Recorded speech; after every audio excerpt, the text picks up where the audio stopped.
we go. This is Akkal's Autumn Action Best of 7 maps. And I seem to have fucked off the draft because the remaining last map should be an admin pick, but it doesn't really matter who picks the last one. The last remaining map should be the designated starting map. So, this is how they drafted. There are only 7 maps, which means we will potentially see all 7 maps for this Best of 7. I don't know. But let's go the pick first. Riverina is the first pick for GKP, aka Great King Pat. It's arena, but with river around it, as you can see in the small photo. Then we have Deluge as the first pick of John. More of an open map and a nomad start map at that, the only nomad start. Following up with Scimitar, it's the home map pick for GKP, and then double picks for John, picking Siberia and Island Hideout. Finally ending up with Rocky Oasis, and finally Bluegill, which should be the designated starting map. First game on Bluegill.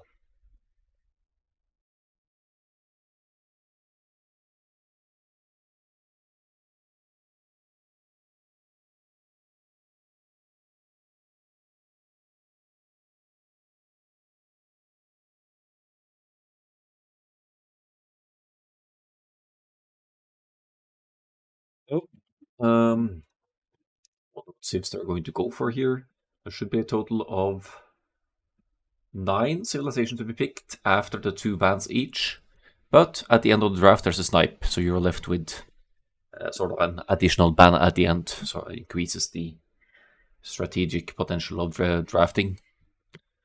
So means you'll lose one of your picked civs at the end of the draft. But, GKP goes for the Chinese first. And John with the Persians. First pick, as you can see, have been sniped here. Bohemians, second pick for Great King Pat. Great Riverina civilization, I would assume. But Riverina is off, Bohemians is off the menu for Riverina. And there's Mongols, should be good for Deluge, lots of hunt on that map. And Berbers as a counter pick to Mongols, no doubt. We'll get back into the civs later. For Bluegill being mostly an open land map, but some water play in the middle. You're actually going to have to fight for the water to have any food income to get you through to the next few ages. So we'll probably Lithuanians comes to mind. Byzantines, Portuguese as well, as you'll be fighting a little bit for the water, or at least for the control in the middle. And you could make the same argument from Berbers, but the Italians and Dravidians and Sicilians also decent naval civilizations. Let's see what they go for. This is Bluegill, named after a community member who passed away early this year. Was it very late last year? I honestly don't remember exactly when, but obviously tragic loss for the whole community. Was active in lots of Twitch chats, and he played in many of my community games as well. So TechChariot has made this map in Bluegill's honor. I believe this is supposed to symbolize the gills of a fish, and they're obviously blue as well with waters. And we're jumping right into the action here. Scouts fight in the middle. Feels good to be the king, says Great King Pat, but it might not win in the scouts fight. We'll see who gets the last hit in here. They got it. Okay. Close enough. A bit of friendly taunting there. We can handle that. So, there's not an awful lot of gold on this map, as you can see. There are some tiles of stone to the sides. Double tiles. Gold mines 2 times. 800 for each player, and that's about it, except for in the middle, where you have pretty decent chunks of gold to be taken. So it's kind of a golden swamp, golden pit-esque map here, golden lakes even, where you have to fight for the middle to have continued gold access. Concept that's proven viable for many maps. It's a popular style of map among many players. Need to venture out to find the scout, so I'm all the way towards the edge here, but looks like GKP got that one covered. John, however, needs to scout with Wilders now, having lost the starting scout. So also found 2 on the edge of the map here and 2 more to this side. And where this woman is going, I don't know, but she's probably scouting even more than that. 2 villagers committed to scouting for John. So that's lots of villagers working time going into scouting here. Not ideal at the early stages of the game to have to commit your villagers to that when you want them to bring in resources. This should give Lithuanians, who already start with 100 extra food, even more of an advantage, because they will have had the villagers working consistently, bringing in resources. Probably going to see Great King Pat going up significantly faster here, at least in 30 seconds, maybe up to 1 minute faster than John, given the starting circumstances. But John, getting some good scouting in here, is moving out with villagers as well, to the middle, straight to the middle. Could be that he wants to dock somewhere around here. But he's fighting 2 Komodo dragons. Disaster start for John here. I don't think he could... Oh. Oh! How did they get away from that? And why are there 4 villagers in the middle? And they lost one, but looks so... It? No? Not really. Great King Pat. If he finds some of these really weak villagers... Why is he moving out to the middle, though? Has to be for the fish. Has to be to mill the shorefish. To boost that early food. TechChariot in the game. The map scripter himself. Do you understand John's play here? What's the idea? I think he wants to mill this area. I think that's the idea, to bring in these 3 shorefish here in the mill. Still going to be quite some walking distance for the villagers though. And if Great King Pat, who probably picked Lithuanians for the food boost at the start, because the food is on the lower side here on Bluegill.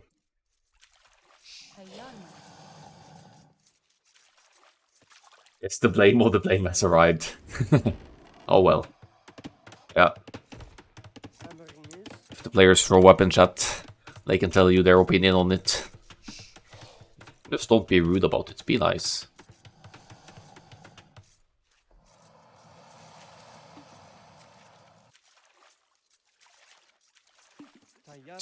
Yeah, so bringing in some fast food with the fishermen here, with Great King Pat going up at a 19 population up here. 19 pop scouts, I'm saying. I'm expecting scouts here because there's so much exposed economy in the middle here. So if Great King Pat is really patient here, he could mass 3 or 4 scouts before engaging at all and still gets great value, because John just clicked feudal age. He's not going to have feudal. He's not going to have spearmen for another 2.5 minutes. Custom maps are important, they keep the game fresh. Indeed, they do. John 823 he's with Anvil.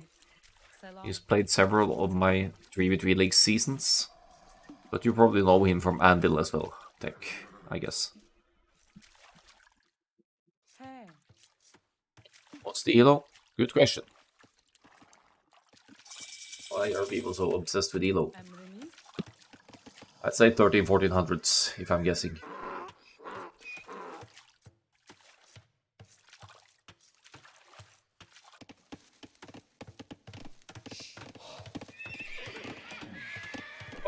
Our Great King Pat is also in the, at least in the seeding chart, I was using 1400 plus as the basis for the highest elo reached. So he's also in the 1300-1400s. No. John with the Tatars to get some more food boost from the sheep, so that's probably another idea about the Tatars. He collected 10 food from the forage bush for some reason as well, but that was probably before he placed the mill in the center to start collecting the fish. Spearman should be made, yes, he's expecting. Can't really scout Great King Pat's opening here, but you can tell from the fast opening that it's most likely scouts. Even though you haven't scouted it, can't confirm it.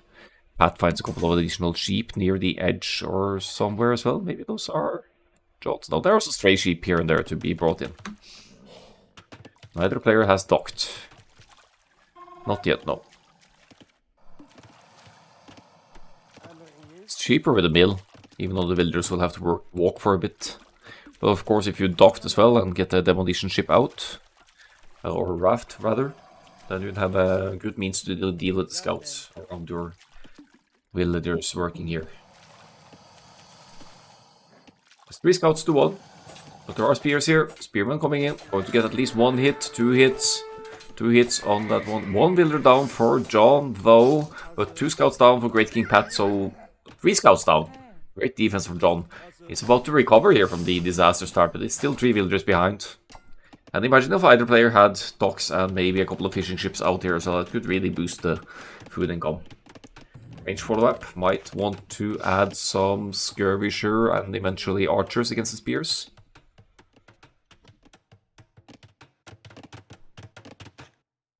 Yeah, I got to respect the wildlife, you know.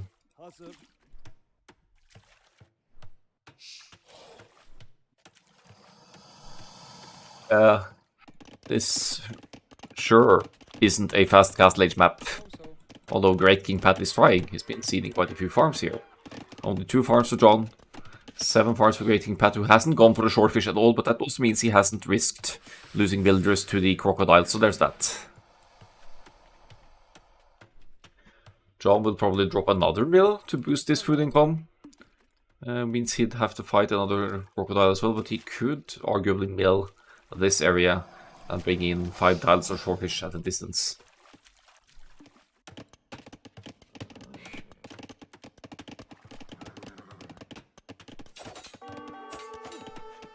A bit of scouts harassment there.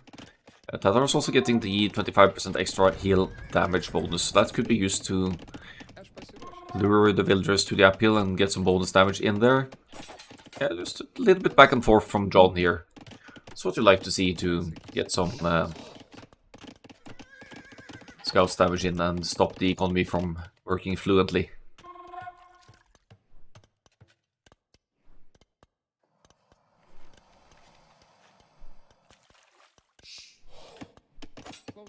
It could be a kill, to be honest. Straight on the archers for Great King Pat. He's still got fletching on the way as well. I mean, the archers make more sense when there are scouts on the field, because the skirmishers have minimum damage. No, minimum range, that's what I meant to say.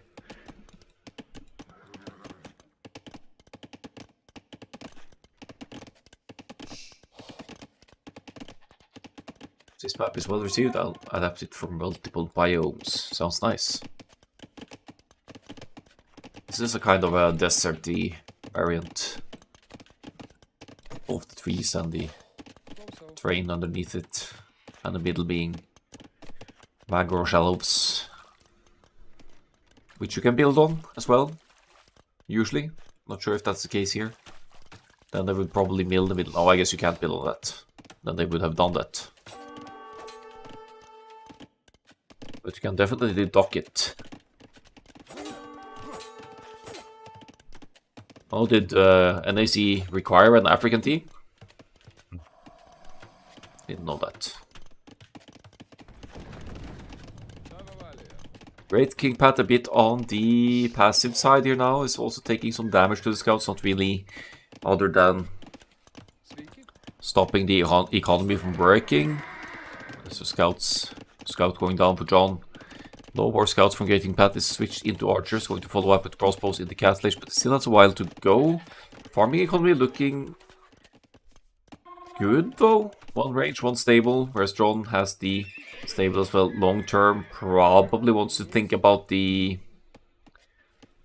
cavalry archers over the Tatars. Tatars get Thambring instantly. Some maps barely attempted the African team, but still got into the event. Well, wasn't there a community vote for the maps? I think it was, at least to some extent. Nearly asked for feedback and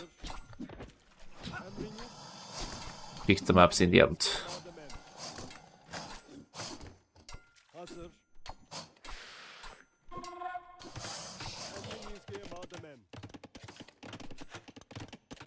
And they've produced some great games as well, the maps.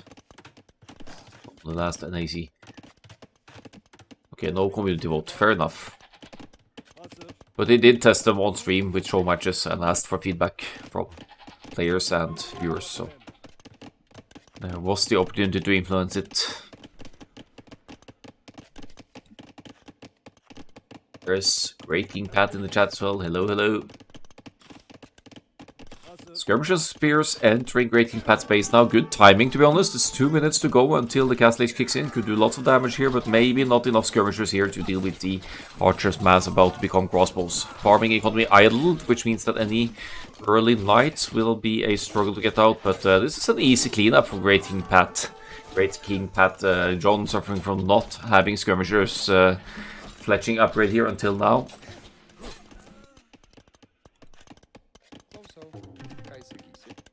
We won't see the highest level players play this map though, TechChariot, so I'm not too sure about that.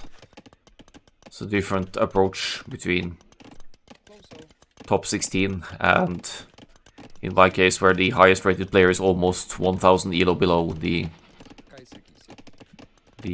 highest rated players in the world. Can't wall to the edge here. Good addition means that scouts can still come through, armies can still get through. You'd have to wall on the actual wallable terrain around your woodlands.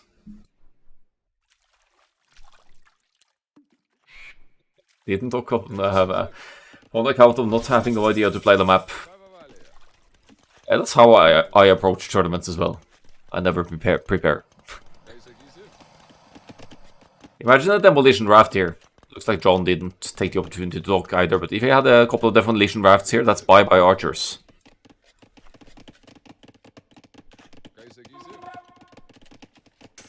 Fire moment, eh?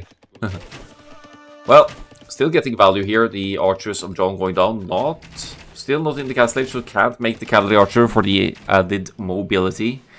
I suppose you could town center the middle area here maybe, or find some resources to the sides to secure with town centers. Farms being taken out by the crossbows here, so that's definitely value as well. Taking a little bit of hits from the town center, but staying dangerously close to reinforcements as well. Could be nasty for Great King Pat in theory if there had been 10 archers inside this range now to get crossbow and bodkin. That would be properly bad news for the blue player. Scrambling up a defensive siege workshop now, which is the correct call. Should easily be able to afford a mangonel. Could go for a couple of scorpions instead as well, for a little bit more maneuverability and arguably still good damage output. Let's see if the knights will follow these villagers fleeing. And John is going to struggle big time for wood now. He's only got one villager on wood. He's trying to drop it easy to the side, but the knights will spot that. I think he needs to go further.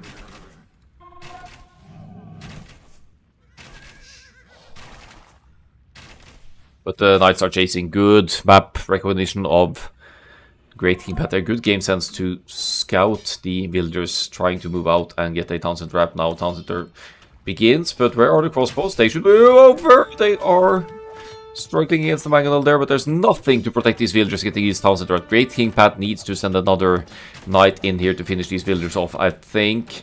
Otherwise, John is going to get those quick walls up. But here come the crossbows as well. Yeah, that town center never goes up. That's never going to go up. And John, he had to use the market to buy the wood for this town center as well. He's now still with only one villager on wood. His economy is suffering massively at this point. He's got a range in the middle to produce some armies perhaps, but their resources are very low. Queued some camels, wants to deal with the knights. However, the crossbows of Great King Pat should be able to deal with small numbers of camels. And understandably, John calls the GG. The first game map on Bluegill goes into Great King Pat's hands with no player docking the middle area at all. As TechChariot said for NAC4, they were worried about galleys being too powerful on this map. You could use galleys to control the middle here, right? Galleys, war galleys, galleons, full control over the middle, like you could on Golden Swamp as well, right? But then you also range a little bit of the economy on the land with these ships. Not to mention the power of demolition ships if the units venture onto the mangrove terrain. So lots of potential for naval control on this map. But neither player went for that approach for this one. 33-7 KD. Pretty dominant first game here. That's not to say that it's going to be a 4-0 for that reason. They picked very different styles of home maps among the 7 maps, so this could still go in any direction. Galleys can't be used to control wood, that's true. So you need something on that as well, towers or armies.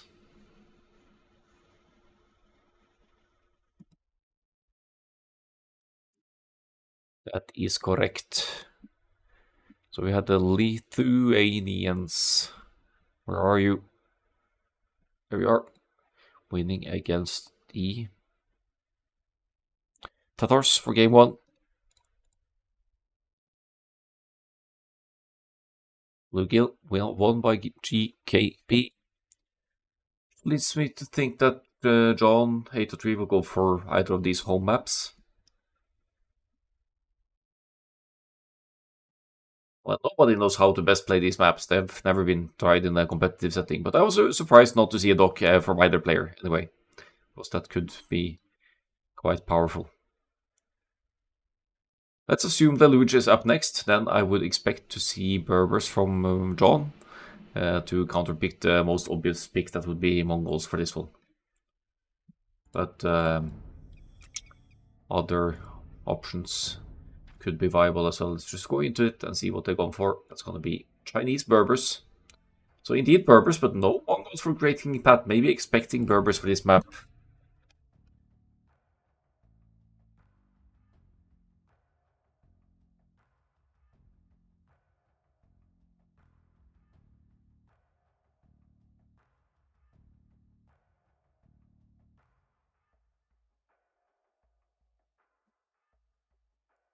Chinese Berbers, here we go.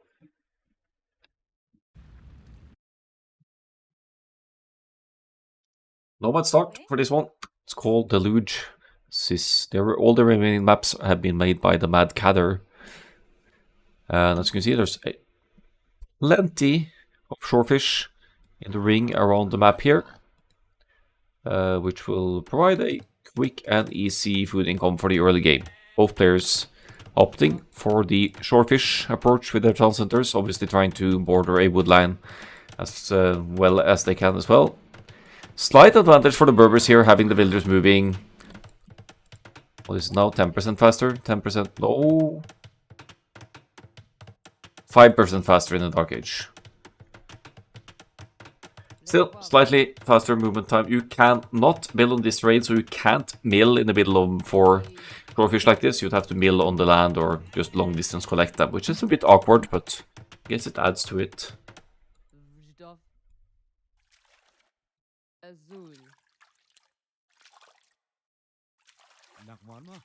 4 villagers constructing the town center for John. However, once Great King Pat completes the Chinese TC, he'll be able to be granted 3 more villagers, now standing at a couple of villagers lead. Chooses not to go for the super fast shorefish, rather going for the sheep underneath the TC to begin with instead. And we'll have to force drop food here to get the villager production going. Gets away with only 5 seconds idle town center time. Already huge for Great King Pat here. Keeping that several villagers lead, of course, there's going to be 1 less villager with the necessity of getting loom here for the Chinese. But it still really boosts that early game. And since this is played on the current patch, the Chinese town center also supports 15 population total, so you don't need to place any houses just yet. Maybe even 2 or 3 more population here for Great King Pat until the houses need to be placed. I don't know where she's going. Maybe scouting a bit. Yeah, wants to snag the sheep to use the sheep for scouting. Plenty of boars near the edge of the map here. Quite distance to travel to get to some of them, but 1 or 2 boars might be obtainable for Great King Pat here. Completely focusing on food for the time being. Probably going to drop a lumber camp now with the 11th villager, because you need 2 buildings to advance to the next stage, so you can't be completely focused on food either. John, on the other hand, is with only 2 seconds idle town center time, so nice and low. Idle TC here, now going to bring the boar from a distance, being the Berbers. Also doesn't need to worry about the boar catching up, as the villagers move slightly faster. Might take a little bit of damage here, but that's just not a huge concern here. Brings in the boar, close to the TC. Some nice early food to bring in for the blue player as well. Now, this being a nomad start map, we're going to speed it up a little bit, because there will be little to no Dark Age aggression here. And I expect the Chinese to be up earlier than the Berbers here again, if the idea here is feudal age aggression, which I think it should be. This should be a good map for scouts. You can't quick wall around your shore fishing villagers. And, yeah. I mean, the previous game I casted on this map was kind of fast castle-ish, but I think we'll see a scouts opening from the Chinese here at a 24 villagers for this one, and double stables going up.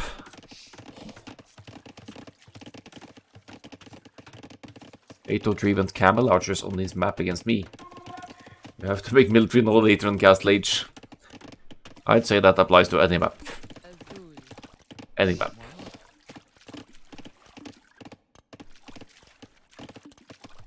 Couple of scouts out, double stable scouts. Great King Pat goes for that because he knows that the shorefish are going to bring in lots of speedy food here, even if they have to walk for a bit. Also has a healthy economy with the Chinese, but not as healthy as it could have been, as the Chinese have a discount to any technology research, and they still don't have W tax. And well, I guess you won't need horse collar anytime soon. Job with 3 scouts as well, so it's open for with the scouts. Gets rewarded for a lower idle DC time in that regard, but there are more scouts from Great King Pat as he has the double stables to produce from compared to the one of John. That's not to say that the double stables feudal age will be that successful though, because you still need to get to the Castle Age later on. John now going to lose at least 1 scout, maybe 2 to Townsend to fire here. Yeah, take some precious hit points off those, and Great King Pat can do even more scouts at home if he so desires to deal with these forward scouts of John, while the forward armies are doing some work as well. Only 1 villager killed this game so far, and that's killed by John, so I guess his scouts opening has been more efficient this time around.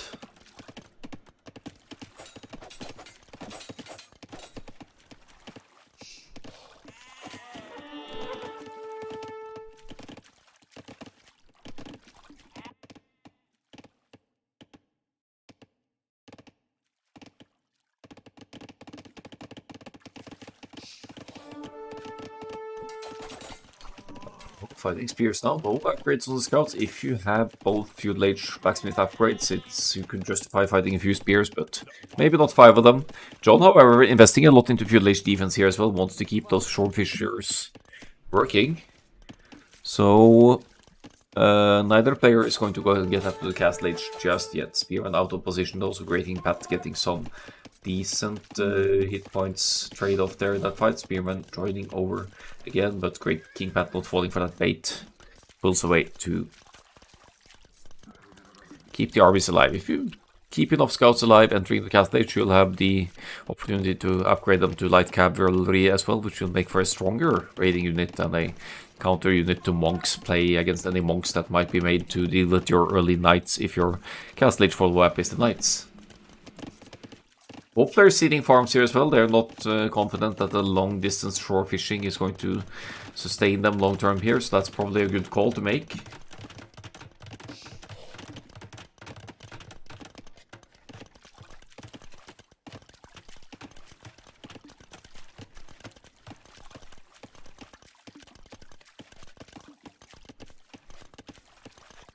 Now, 9 scouts from Great King Pat. 5 scouts for John now in Great King Pat's base again. Getting value again, pushing all those villagers off the woodline, but there's another woodline over here, so not completely off wood just yet. Not that many spearmen for Great King Pat, but as you can tell from the resources, he might very well be the first one to click up to the next stage as well.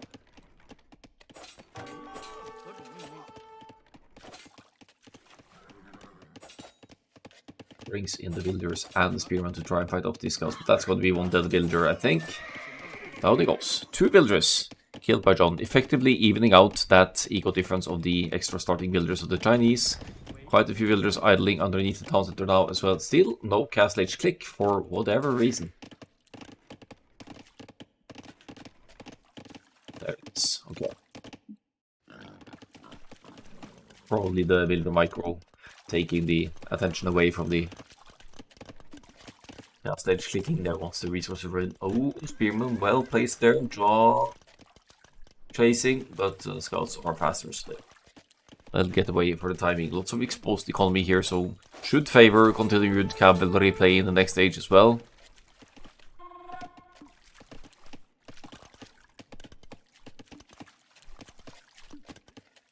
John is planning to get the castle up here with 11 builders on stone.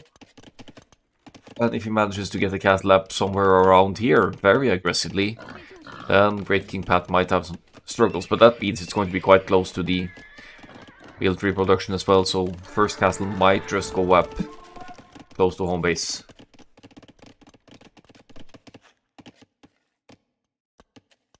But we'll see once the castle age kicks in. Somehow John clicks up to the castle age first here, but it's only 20 seconds difference and 1 villager difference as John managed to snag 2 villagers of Great King Pat's base. Remaining scouts going down. Actually, we're still queuing scouts for Great King Pat. Wants to bring some more cavalry to the field to maybe avoid any castle drops in the straight in the face here. This is probably going to be the area. And the snow is going quite aggressively here. I'm not too sure about that for John. This could be costly. This could be costly because Great King Pat is only seconds away from castle age as well. Immediately going to queue at least 1 knight here. Surely. It's low on food though. Have to buy some food. Gets light cavalry upgrade and chases the villager. Yep. That's what I thought. So the first castle can't go up at that in that area. John with the knights out as well. He is the Berbers. Berbers have 15% cheaper cavalry in the castle age. So it's going to be hard for the Chinese to keep up with cost efficiently wise, but it's 2 stables to 1. And John once again tries for the forward castle. Now confident since he has spearman and a knight following the villagers going to drop the castle there. Let's see how much Great King from step away again. Another change of mind for the forward castle. He wants that. He's committing. John is committing. But he's also facing larger cavalry armies than he expected and is not quite able to keep up. He wants to, almost looks like he wants to go fast Imperial Age with these resources. Not having huge arch cavalry behind this. Maybe just a lapse in judgment, not to keep queuing knights behind all of this. Really focus on trying to get that forward castle now. It's a good defensive castle though. Protects both the gold and the starting town center, and there's a town center over here to flee to as well for the exposed units at that side. Still doesn't quite complete the castle yet, but the light cavalry knights here won't be doing too much to stop this castle from completing.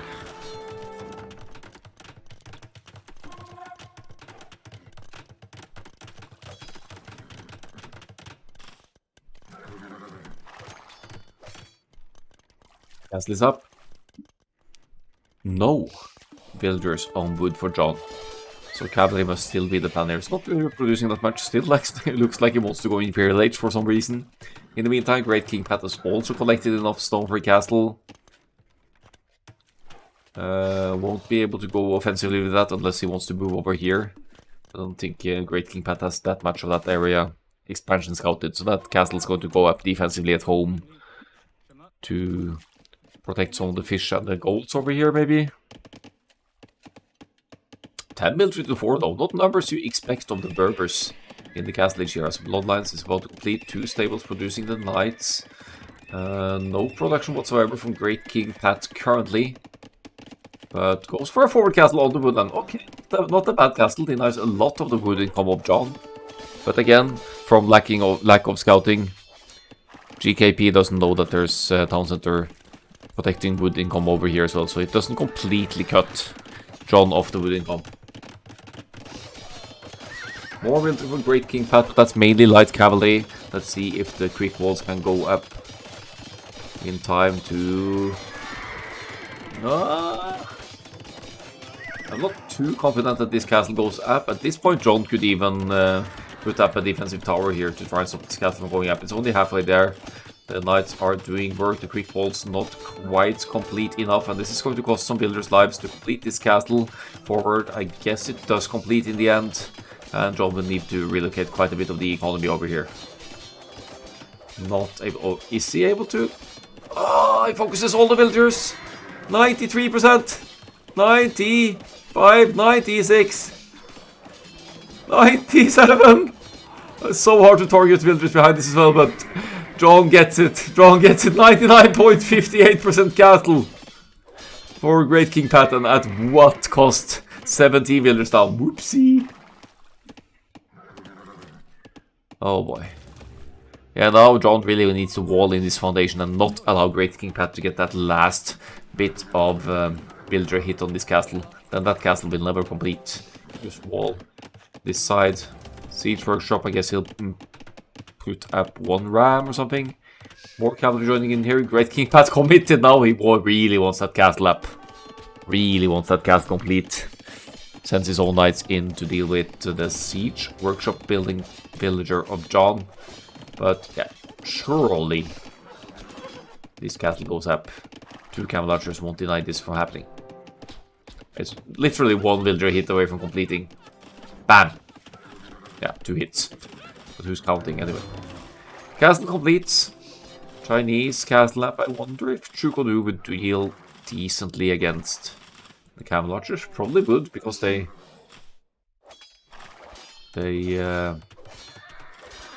fire fast, quickly. Still need to mass them though. And for now, Great King Pat hasn't used the castle for any production purposes. Just expanding the economy, getting a town center up on stone on the side. Got the town center at home as well, partly protecting this gold, which could be taken. John also extending the economy, not your typical Berbers play here. Certainly has the numbers advantage, 14 military to 3. And seems to be switching completely over to the camel archers, which does conserve food to go for the Imperial Age and trap this castle down as well.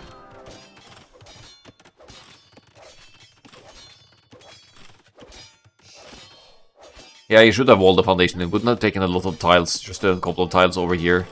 And complete the siege workshop and the house and a couple of walls here. And certainly you are disallowing your opponent from completing the castle. Great raids here. Knights to the side. John still not with any economic advantage, but evens it out there. Dead even out. No, 45 to 44 actually. Has enough knights, but doesn't have any upgrades on the knights. Had he had +2 on the knights now, he could probably consider banging away at the town centers as well. Could still use the knights to idle economy. A lot of the time, of course.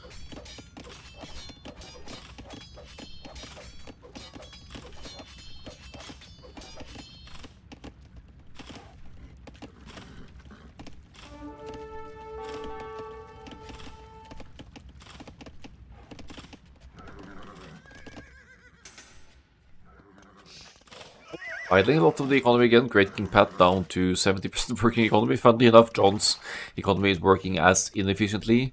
I guess John is now committed to the camelry archers, and doesn't want to commit to the cavalry upgrades after all.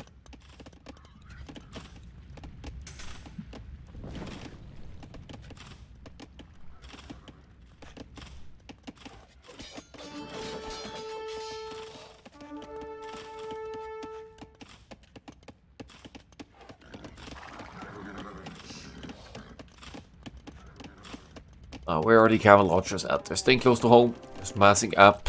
John should still be decently set for being the first player up to the Imperial Age here, but GKP has expanded to the sides, and John doesn't necessarily know about all of these expansions. He doesn't know about this town center at all.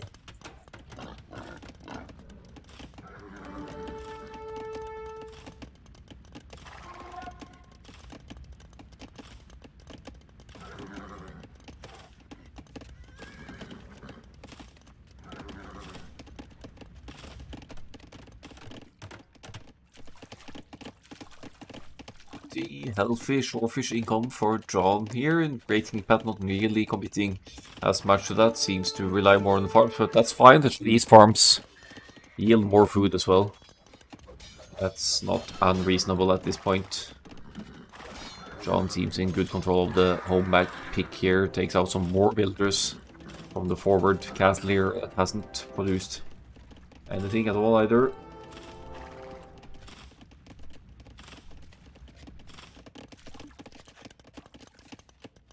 Expansion, 4th town center coming up, but one of them gonna go down, so that's that. But securing some stray gold over here, fish food income, allowing for the Imperial Age click here, as you can see. So the forward castle of Great King Pat should be quite short-lived here. It's not that far off that Imperial Age click either, but it's going to be far enough behind for this forward castle to struggle to stay up. Not sure how the Chinese would deal with the camel archers. Maybe Pat will have to commit 2 elite skirmishers here.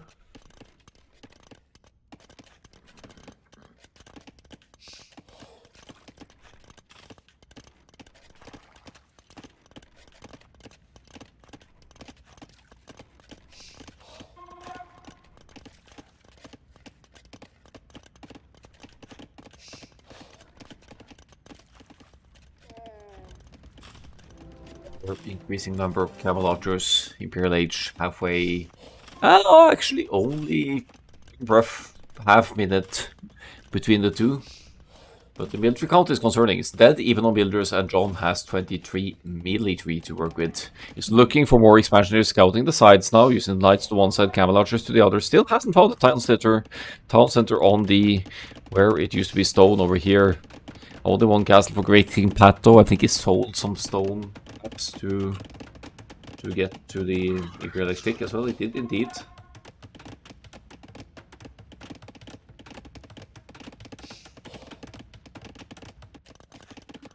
Now it's back to raid again. Nobody 6 yet, but Bloodlines obviously in, having had the cavalry play earlier on. And ballistics coming in as we speak, as the Imperial Age enters. John, 1 trebuchet, perhaps? Not that this castle is much of a concern at this point, but you still want it out of the game so that the opponent has to rebuild the castle to have access to trebuchets.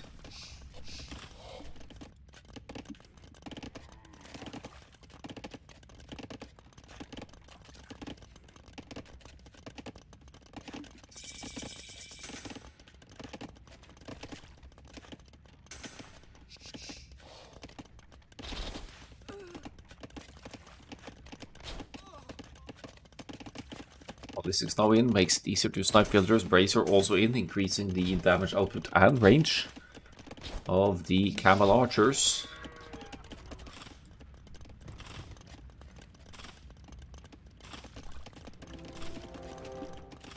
"15 camel archers currently on the field, about to be supported by light cavalry as well, or for the light cavalry to raid." Still no trebuchets for Great King Pat, so no for John. So Great King Pat actually has a lead in the trebuchet warrior, about to get another one as well. And another forward castle going up. Can Great King Pat turn this one around? He still has some decent map presence here. It's only 10 builders behind, but he barely has any military whatsoever. And it's no. This is going to be a repeat of the first castle. This is going to be a villager slaughter. This is going to be the castle that sends Hit King Pat away from the comeback in the game again. That's so many builders. They're going to go right down to the remaining archers here. Cavalry archers probably somewhere else on the map, making some mischief as well. But look at the villagers going down. Look at that forward castle, which John again could wall in to prevent from completing, but this time around Great King Pat actually just deletes it, losing so many villagers in the process though. Now more than 20 villagers behind John. John will lose that one castle, so the camel archer commitment could be a bit of an issue here. Probably regrets not making any trebuchets now and having lost some houses, or what's going on here. Is heavily housed and will be even more heavily housed losing this castle. That's 25 population space going to go down with that trebuchet, and that's going to halt the production completely for John, who now needs to commit back to cavalry, I think. He's got food and gold in the bank, so could still make cavalry, but he desperately needs houses as well. I think the nerds have hit John here or something is going on. Maybe it's too busy micromanaging the camel archers, but this is not looking good. Still needs to scramble up a couple of more houses to get production going, and there's nothing producing, save for some light cavalry in the queue. Still need army from Great King Pat, other than the Trebs, to close this one out, though. So there's that. You can't boom your way to victory indefinitely. You'll need to provide armies at some point as well. And this, to be fair, he only has 22% of the economy working. So maybe taking out that one castle wasn't that big of a deal, but losing that forward castle surely was. John has stabilized. No longer has a castle to produce the cavalry archers from, so has committed to light cavalry instead. No knights or anything being added, no upgrades on the cavalry, but yeah, going back to the cavalry switch now. It's a decent chunk of cavalry archers to raid the map as well. It's just keeping them close to these two town centers where Great King Pat doesn't release the villagers, afraid to lose them to cavalry archer fire. There are knights guarding this side as well, so there's not so much to be done over here. No food in the bank for Great King Pat to queue more villagers. So that villager count is just going to escalate for John now. 40 villagers ahead, thanks to sniping quite a few villagers. Trying to make a forward castle drop over here.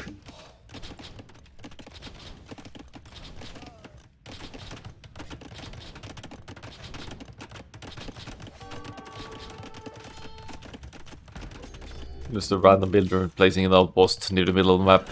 She's gonna go down to an observant knight over here. Cavalry archers not really moving around, they're just keeping 20 villagers hostage over here. And a town center going down in what could almost be within range of this castle, but it sure as heck is within range of the trebuchets, so that town center shouldn't be staying up for too long. That's sniped. Ripped. That's an expensive town center right there, right down. I think the trebuchets out to attack that one. Ever heard a tale of two cities? Well, this game was called a tale of two castles from GKP. Well, that's about to be a third castle, isn't it? Third castle attempt going down, even with the cover fire of his own castle. There's no military to protect these forward castle drops.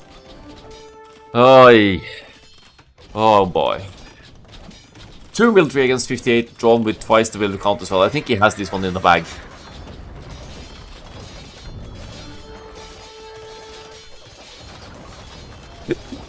Sniping some cavalry archers with trebuchets though, that's hilarious. And John's trying to take out this castle with hussars. That's gonna take a while. These villagers won't really do much with cavalry archers and their ranged attack behind it. Finally, John used trebuchets as well, and now it's going to be rid of that one and only castle unless these trebuchets have a say in it. GG, you. You hammered me. It's nicer than the stars would suggest it was. Tying it up to a 1-1. And we'll see the first home map of Great King Pat.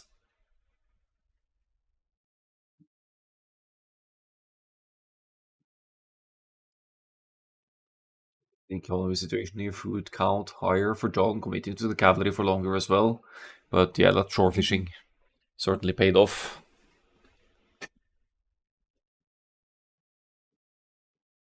And consistently slightly faster uptimes as well.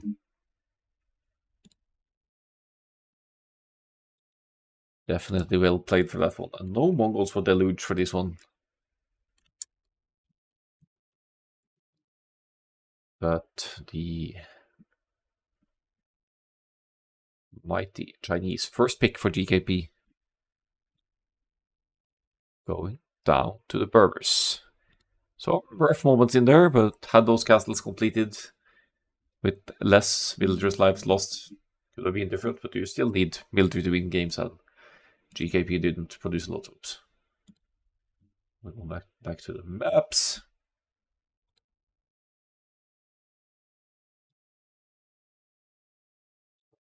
Bluegill for GKP, Deluge for John. Might see a river in the next. Let's assume that's going to be the map. Then I would expect to see Byzantines. No, it's the last pick, so maybe not for the home map. Portuguese, perhaps? Strong on water, strong on arena, generally speaking. And 803. Not that many obvious arena civilizations here, so probably going to be Koreans. Could be Sicilians as well for some castle drop shenanigans. Or a transport ship masterpiece. Let's see what they bring us. Third game. If it is indeed River Arena. It doesn't have to be. But it is. Portuguese Sicilians. Okay.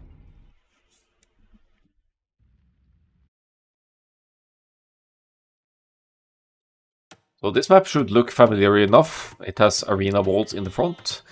It's different from arena because you have a tiny amount of shorefish in the back and water that runs all around the map where there would usually be wood on arena. So that's an interesting design here that provides some other opportunities. The monk rushers could, in theory, transport to the back of the base and rush with monk siege from the back of the base of the opponent, or surprise attack in other ways. You could even go for a fast feudal age here and scout rush from the back of the base unless the opponents choose to wall the full shoreline here, which you could of course do. This is based on a slightly older version of Arena, so resources could spawn outside. There are 2 sheep spawning outside for John, there are 2 sheep spawning outside for Great King Pat, but they both have deer spawning inside and both the boars inside, so shouldn't be too big of a deal. But you still need to move out to pick up the sheep, of course. Laming is allowed, so if Great King Pat happens to spot these 2 sheep over here, so they could bring in those as well for an added food boost of his own. Don't really expect the players to dock here, but I guess never say never. John finds the sheep. Pat didn't pick up his own just yet. Is too occupied collecting the deer, pushing in the deer, looking for the boars as well. There was one in the back over here. There's one over here. So John finds the sheep and brings them to home base, which I think is perfectly fine, given the map design and the fact that we could see them right outside of here. So I feel like a low elo legend, says Pat, going heavy on the berries now because he couldn't find those last 2 sheep. Oh.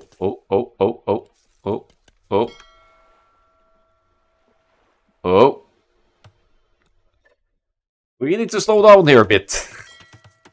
As the Sicilians transport ship Civ bonus gets extra line of sight, so you could use it for some scouting as well in the back of the opposing base. Don't want to reveal the scout at this point though. That's revealed for John. Great King Pat doesn't react, doesn't garrison. Goes up to the feudal age and probably plans a fast castle age approach here, which could hurt once John gets his feudal age plan going here. Interesting approach. Transport ship, a little bit of fish, food income from the shorefish there as well. Could get a fish boom going eventually, but goes for the men-at-arms! For the militia. Actually making militia. It's going to be a rush on the River Arena here from John. Amazing.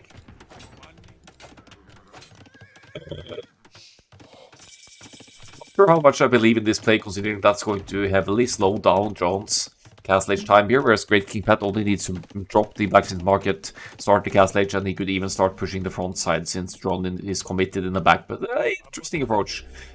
So, okay, donjons and militia. Maybe some more sergeants to drop more donjons. Now it's more looking more like it. So like a donjon rush with militia. Here we go. In my humble opinion, that donjon should go straight on the gold, but not quite an option here. And we're going to see a castle drop as well, aren't we? That might need to be, the first castle might need to be a defensive one for Great King Pat.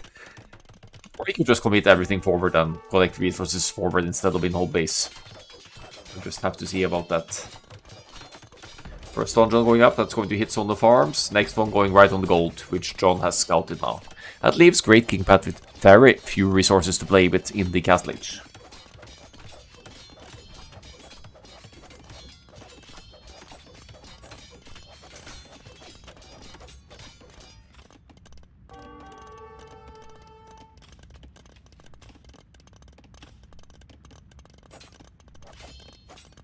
So Militia not succeeding in breaking through there. 45 seconds to go for the castle age, which means that there's still going to be some opportunity for John to do further damage. Does not queue any more sergeants for now. Has 5 on gold, so that has to be some plan to follow that up somehow. But one builder constructing the donjon, there's nothing stopping that at this time. So gold, at least the inside base gold, is off the menu for Great King Pat for now. Will he go forward or will he place the castle defensively? I think it would make more sense to drop the castle forward, right? Defensive siege workshop, not really much resources to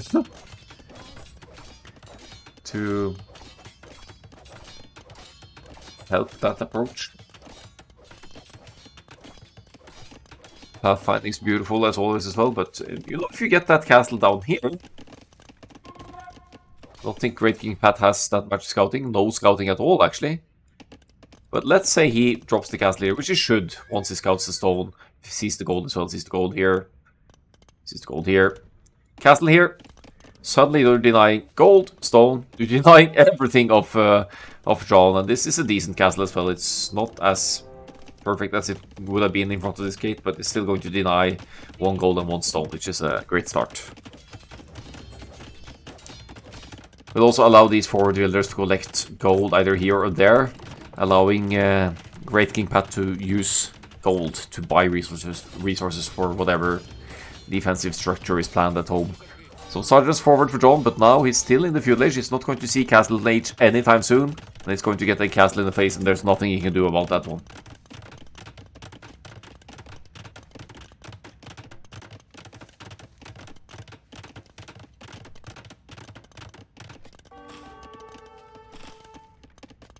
Yep.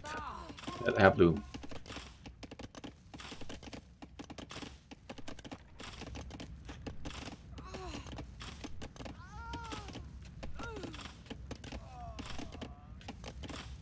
But these forward builders work though, but there's stuff to be dealt with at home as well. Sergeants chasing down the Vangada.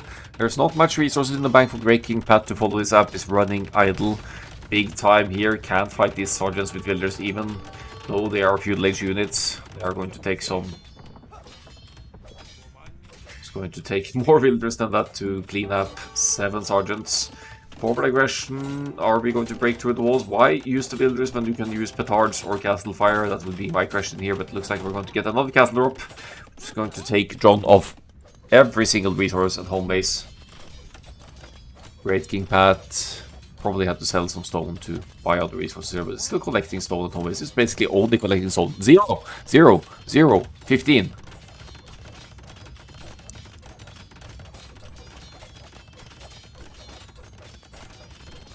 Twenty-four builders total, some forward here, of course.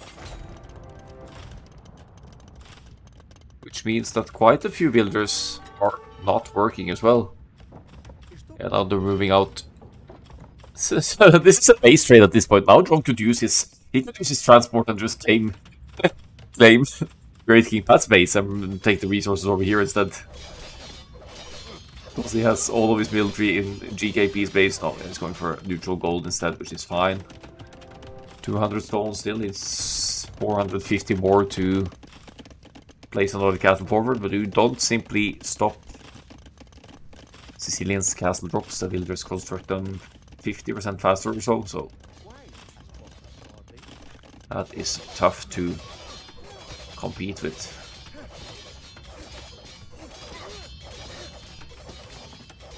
Ooh, are we going to see Donjus trapped here now? One builder from inside of here and a couple of wall tiles, and suddenly all of these sergeants are rendered useless. 54 stone. Great King Pat keeps selling stone, I guess, for other resources. It's a pity. Another castle here, and it would be very hard for John to collect any kind of resources, but now he's getting closer and closer to that castle age click. John should just dive into... Actually, he should, yeah. Great King Pat hasn't been producing builders for a long time, so that easy could... The Donjons will take it out, though. But...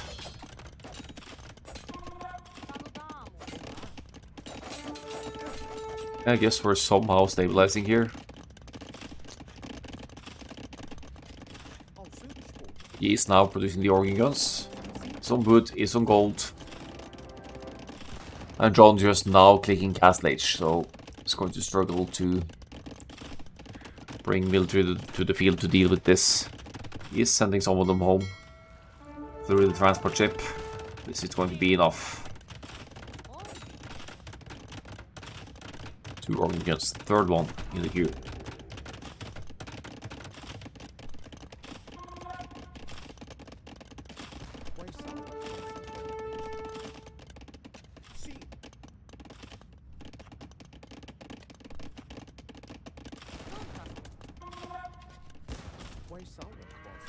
A few farms, the little economy that John has, Great King Pat still with 5 on stone, will eventually be able to drop another castle.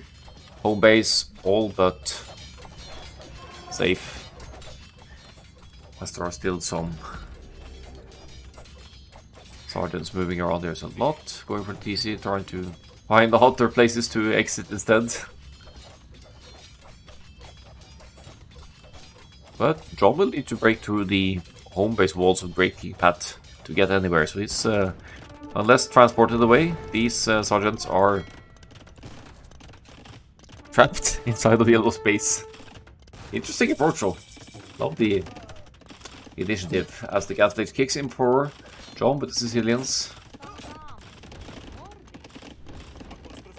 Keep referring to Great King Pat as faster builders, that's obviously the Sicilians, not the Portuguese. Sicilians constructing the castle faster, but still. Another castle drop inside of this base with the 10 villagers he had forward would still be really hard to stop, so it would be worth it.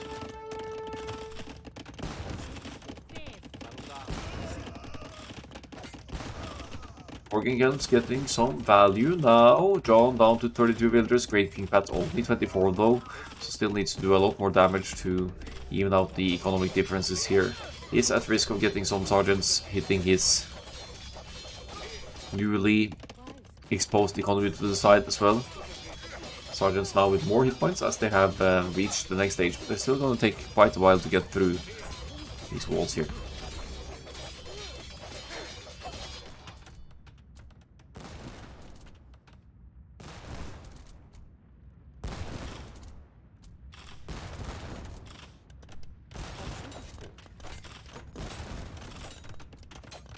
Five organs and counting. No more in production. Great King Pat's economy is still suffering, but now enough stone for another castle. Where's that castle gonna go?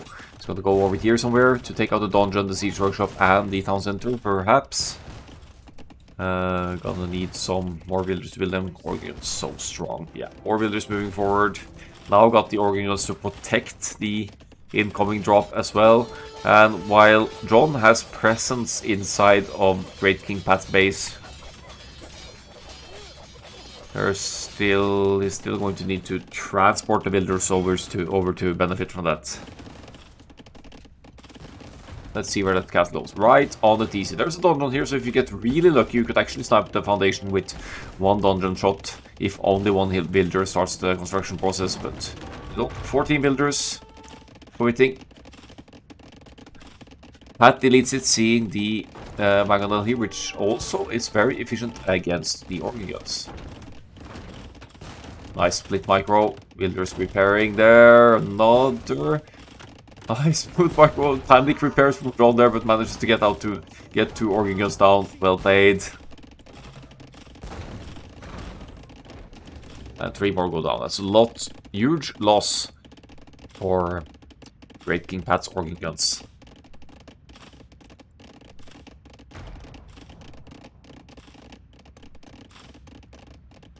Still. How is John going to get access to gold around here? He'll need to send some villagers over to collect this gold, because his home base gold is already spent. Sergeants should be able to break through here though, that shouldn't be any issue.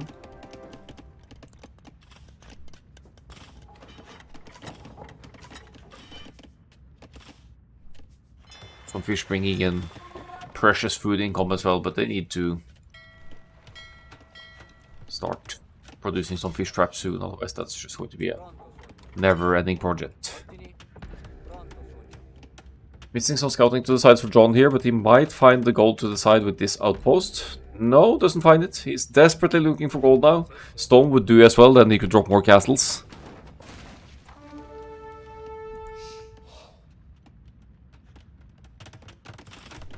And another attempt of a forward cast from Great King Pat. No Mangonel to deny it this time around. But also no quick balls near John's Siege Workshop. No Mangonel in the queue. John's gold count is on the low side. But this time around, maybe this castle will complete. It's still going to be a costly one. Great King Pat still at half the villagers of John here. But if this castle completes, at least he denies John of every golden stone he has access to close to home base. So that castle does indeed complete. That will take out the donjon and then start taking out villagers around here. John needs to flee, and he desperately needs to find those stray golds to the side as well. There are some neutral golds in the middle, and it's not that far away from John's scouting. It's just unfortunate not to have found it at this point. Doubling up on the dock situation, maybe wants to get some fish traps going and sell food for gold. The market prices should be decent enough, hasn't been sold that much food as of yet. Great King Pat. No stone in the bank, basically, only 4 stone. So he can't drop another castle, he also can't really scout very efficiently here. Would need to place some outposts of his own to get some idea of what's going on here. Now moving back to home base, after having dealt with at least some of the sergeants around here.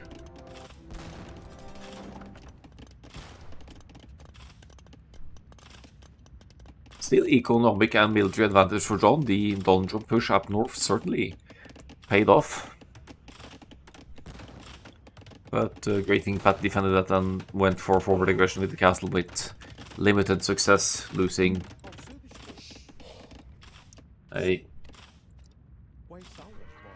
group of 5 organ guns to a mangonel shot, which at that time was a very strong army, hard to stop, but John managed to clean that up, and it's now in a better position overall. Has resources in the back to keep queuing villagers, even going for a town center on the gold of Great King Pat now, where John needs to punch through the walls yet again to get the town center up.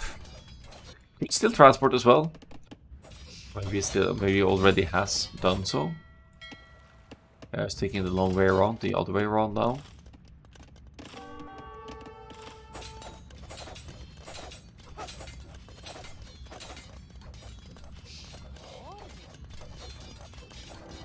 Forward castle on Great King Pat's stone, that should be a decent one. Sergeants could deal with this gold to some extent as well.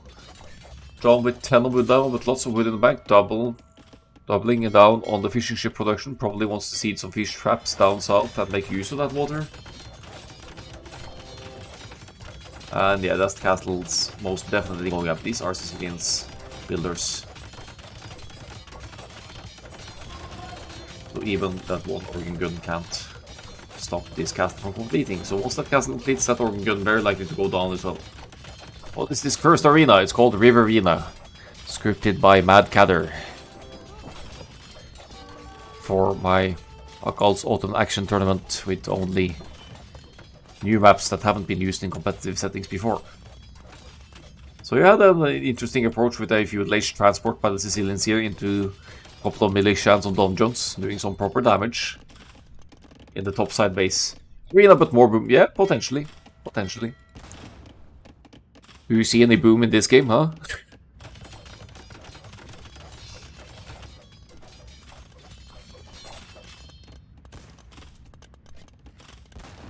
You can transport around, yep.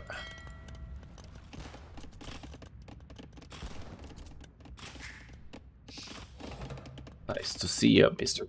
Age of Noob. Did you hear that Hidden Cup 5 just got announced? Relatively fresh news, but it was just announced. This is about 1300, 1400 idle. Welcome, otters, viewers.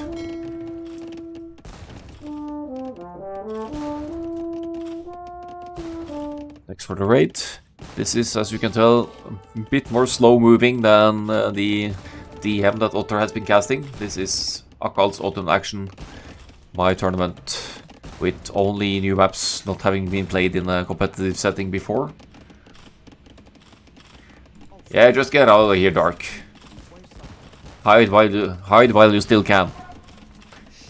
Not gonna lie, this has been an interesting one. This is River Arena. You could use the water here to transport to the back of your opponent's side, because that's not walled.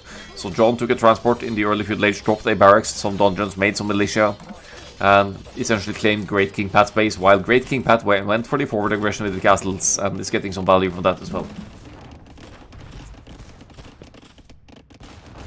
Yeah, no Dark Altar, no worries. DM speed casting, yeah, tempting. Tempting.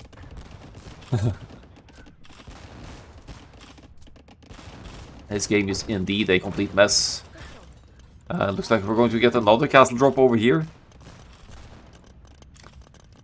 As Great King Pat is looking for the expansion of John, is seeing these miners. Maybe he wants to deny both these stones. He might be able to with this kind of villagers, but John has enough stone for 2 castles, so he could counter castle the castle. Imp and Fate Varia comes to mind as well, that's true. It's not like we're going to have to worry about villagers taking up the population space here. Yeah, counter castle from John. Easy call for John. He builds the castle a lot more quickly, and Great King Pat has to bail on that one. Now doesn't have enough stone for a castle drop again, so it needs to get another 14 stone to get some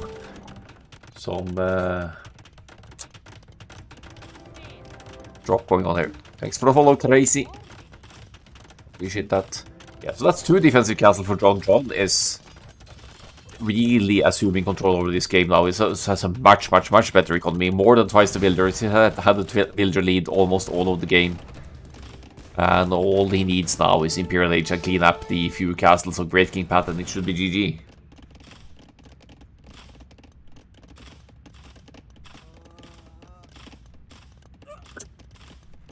I go to quarters, you could invite him to co-cast me in my game, so he suffers a bit. Well, an invitation doesn't have to mean I need to accept Stark, so that doesn't work.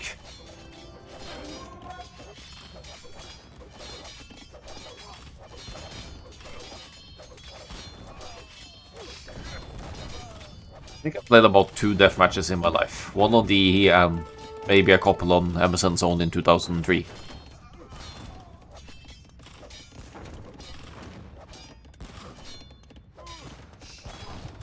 Yeah, thanks, Otter.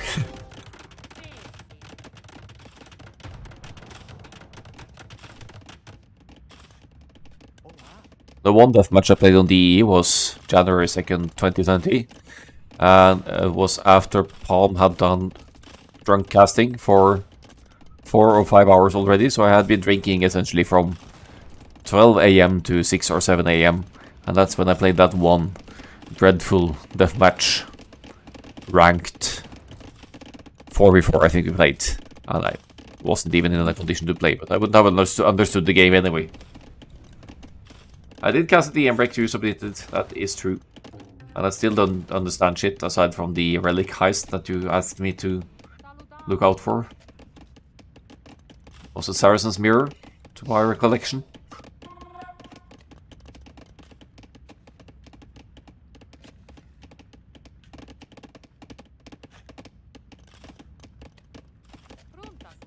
Alright.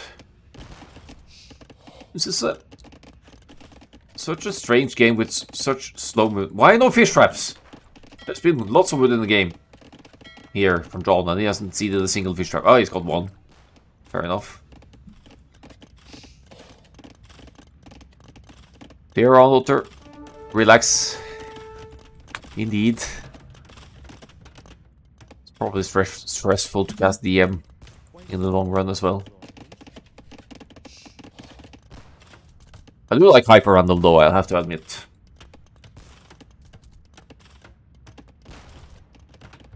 I admit that. John going Imperial Age, but so is Great King Pat somehow. No idea how he actually managed to do that. Looks like he sold stone, since he couldn't complete that castle, he sold wood as well. And he's about 1 minute behind John, but John has more castles, 3 castles to 2. And he most certainly has better economy, so John should be able to outnumber Great King Pat in terms of trebuchet production. In which case the Portuguese player would need to go into chemistry and bombard cannons, and that doesn't seem too feasible with this kind of economy behind it. Also a fan of Sicilian castle drops on Arena. Was it an inside job? No, not really. It was a transport ship into barracks and donjons topside. So donjon rush from the backside.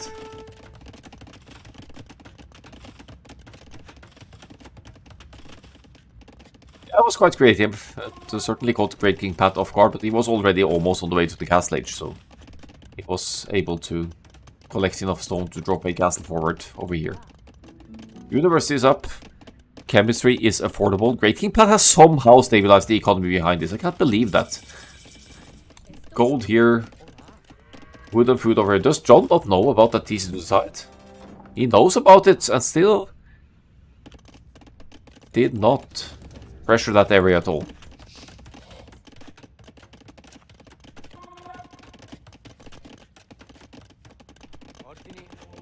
Relics for added resource income here. Looks like we have a full base trade going on here. John is going to steal a couple of farms from Great King Pat. These are Dark Age farms though, so there's not that much food left on them still. Free real estate, I guess.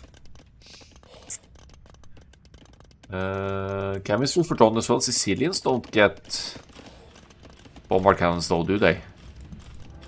But Trebs are in the queue. Maybe he wants to add arbalests to this or something.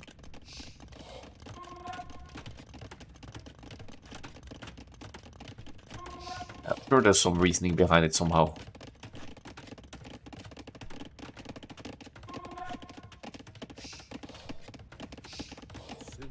Great King Pat also contesting some relics here. No sanctity on that monk. And 2 Magellans chasing that one monk. This guy is going down. This guy is not going to get away with that relic, but the Magellans are too slow. Yeah, it's probably laughing at exactly that monk is getting away with that one. About to collect the 3rd relic.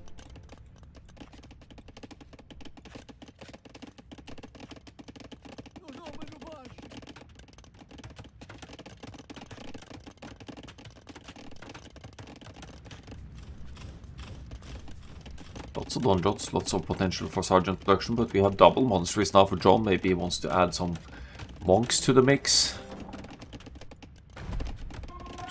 3 more TCs and he could go for First Crusade as well. He has a pretty healthy economy behind all this. Portuguese don't necessarily need economy though. They could just get some Praetorias going and that's going to sustain their economy for whatever units they want to push with. But the fact remains for the time being that Great King Pat is with less military, less villagers overall.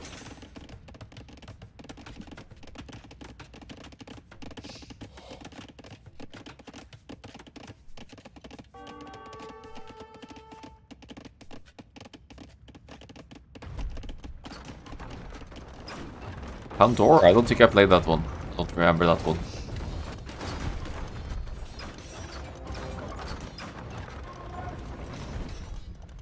I think the craziest map I played so far, Otter, was the banana one we played for Battlegrounds or whatever it was. GG, great strat. I don't disagree. See here, before we look at the stats, let's just go back to feudal age-ish here, around here. It's just that it happened a little bit too late, maybe. But forward barracks. Queuing a couple of militia, so essentially a rush to be joined by donjons once this, or sergeants once this donjon complete.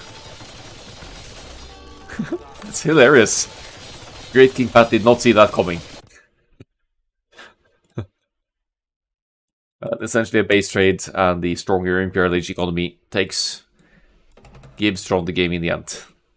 I think John wanted to get to Onager actually, that was the plan here, Onager against the organ guns, which makes sense. So have a look at the stats.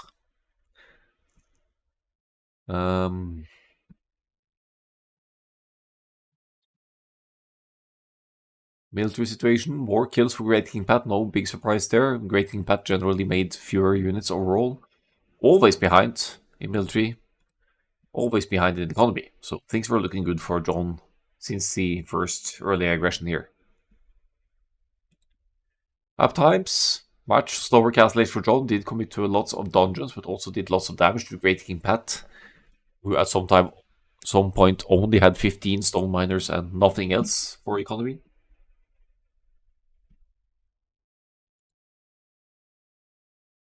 That's it. We're going to get another GKP home map, but let's show the Portuguese going down to the Sicilians first for that one. Riverina is out. First home map of GKP. We might see Scimitar next. Pretty water-heavy hybrid map. Lots of fish to contest, but also a passable crossing with shallows in the middle. Where I would expect to see, I guess that has to be a Byzantine's map, I think, if you're going to play the naval situation. But it's also a very late pick for GKP, so maybe he has something else planned. Maybe he wants to just go full madness with some land aggression with Celts or Mongols. John, however, has the Italians and Dravidians, both good contenders for Scimitar, but you'll need one of them for Island Hideout as well. But I expect Scimitar, and let's just say, for the fun of it, let's say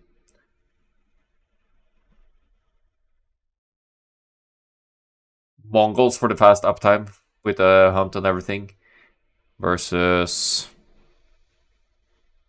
Italians, for example. Every map is a Byzantine map. No map is a Byzantine map. Game 4 should be.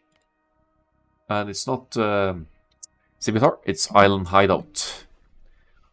Which is not what you would associate with Hideout. But it has similar properties.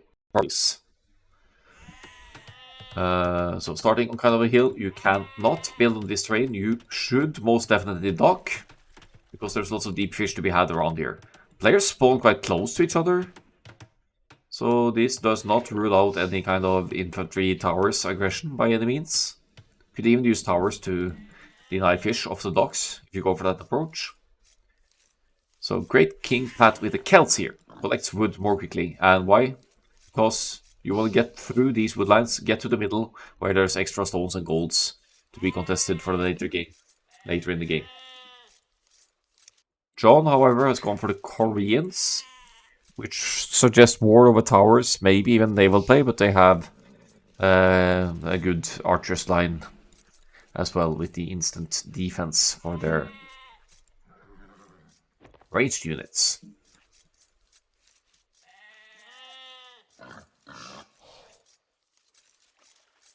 Byzantine's last pick, not seen for this one. Don't think we're going to see any significant early aggression here other than maybe the scouting.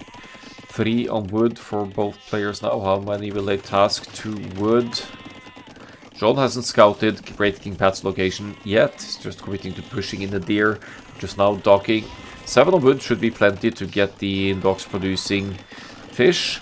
As for Great King Pat as well, got a couple of fishing ships in the dock. Are they actually fast castling this? Are we not going to see any feudal age aggression at all? John comfortably far ahead in the eco department at least. And with 5 fishing ships and 24 builders, he clicks the feudal age. So pretty late feudal age, but 4 or 5 on gold as well. Wants to contest water. Looks like Great King Pat is aiming more for the middle, and he's about to get through to the middle. You do have safe gold underneath your town center, so that's not an immediate concern to get to the middle area, but still comfortable head start from Great King Pat to the middle.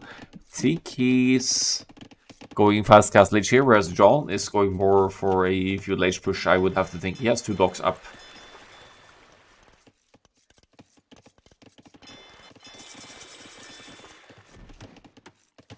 It's second dock for Great King Pat as well. No loop! No loop! That villager is dead! That villager is dead.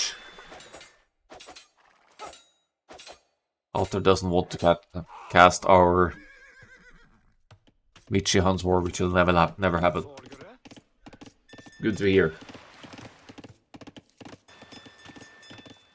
Through to the middle. Great King Pat moving far into the middle. I think it's just looking for gold, perhaps. Or maybe it's looking to tower John's woodland side. That would be freaking genius. If he towers the wood income of John, suddenly John won't stand a chance because he can't get to the middle to safely place town centers.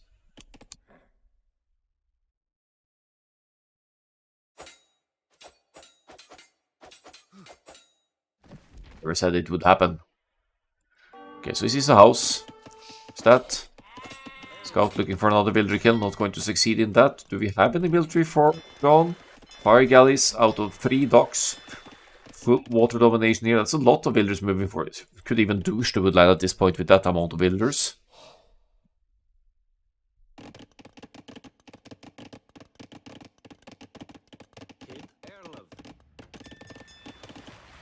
Has successfully found the woodland. He is going to tower it. John actually sees it. Did he get towered or what? Just happened to see it. Great line of sight on the lower camp, I guess. So that tower not going to succeed in taking out the woodland of John. John still relocates to make sure the villagers still collect wood. That's a good move though. From Great King Pat to stonewall the area where John needs to get through to get to the middle. So it's still going to be decently sustained with gold around the starting area. Still got 1800 gold left, but this really delays getting to the middle, giving Great King Pat lots of build control. However, he's losing naval control, so he might be taking larger losses than John is at this point. Korean villagers, extra line of sight. There we have it.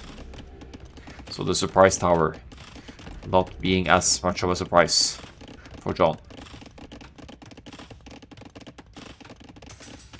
Blacksmith Great King Pat will drop the market as well, sell some wood, get to the castle age, get that juicy Celt boom going in the middle.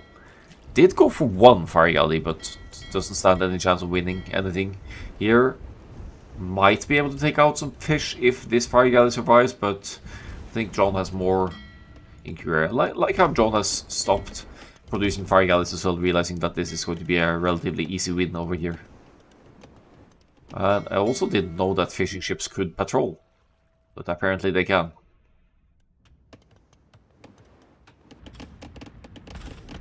Tower goes down. No stone for another tower for Great King Pat though. And you can't build on this terrain either, so the woodland should be relatively safe over here.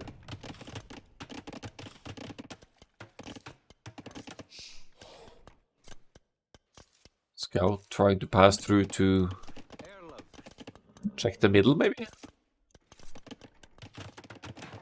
Market going up the middle, just sell 100 wood for Great King Pat, or maybe 200, and you're set for Castle Age. John already on the way there though, has been benefiting from the fish food income for a long while, has 9 fishing ships total. Will have a comfortable head start, a lead into the next age, even though he won't be getting into the middle just yet.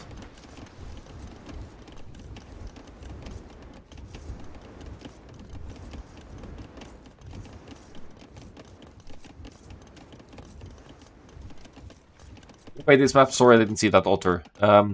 We had Bluegill from TechChariot. The rest of the maps are by TheMadCADer. Sorry, I just saw that.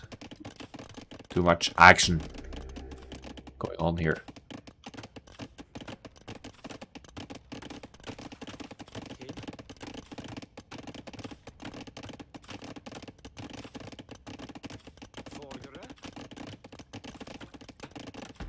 So Great King Pat will have nearly full vision as to when John moves into the middle here.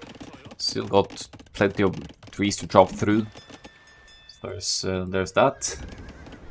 Entering the Castle Age, Great King Pat will need to buy stone for additional town centers. So that's going to be a bit costly, but it does control the full inside middle area for now. That's not to say John can't try to push with some kind of ranged approach on land here though, or he's even with enough resources to go Imperial Age already. That's crazy. Yeah, our tournaments would be way less fun in general if we didn't have map scripters, map creators.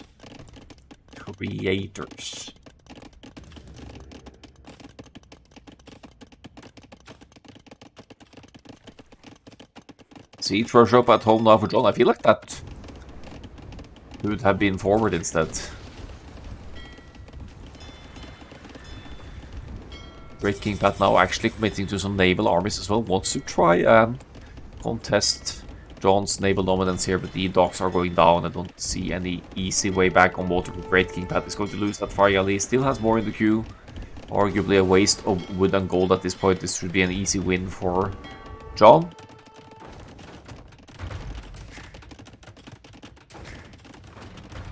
100 stone bought for an additional town center for Great King Pat, and is building it on stone so more town centers can be constructed. Yeah, it's faster. Lumberjacks bringing in lots more wood as the game goes by, so they have a very good boom as a result of that.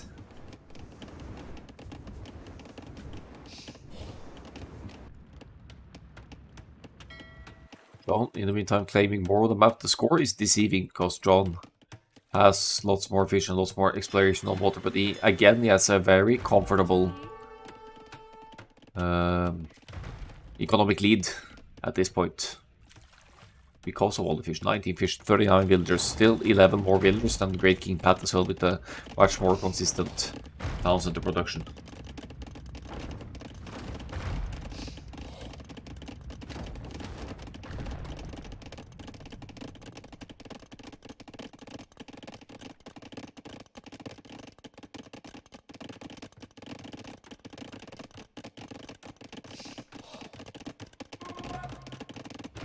Yes, John could use the mangonel to try and push through the walls here, but there's a mangonel from Great King Pat as well. Cats have faster firing siege weapons, so that's another issue. University monster going up here. John just aiming straight for the Imperial Age, I guess. So you want to get to Onnegar to cut through the woodlines more quickly. Is that the idea? Still got a tiny bit of gold, but the gold is running low for John at this point.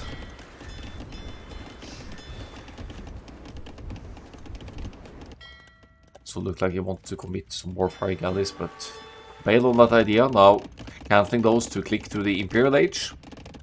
Siege Workshop already up. Onnegar is kind of expensive to research, but it's also about to cut through these woodlands over here. Will need to get to the middle to have access for stone for castles at all, and Great King Pat already has 400 stone collected for a potential castle over here. Oh, you don't have to. You could buy stone through the market with gold, but gold is also in short supply for John over here.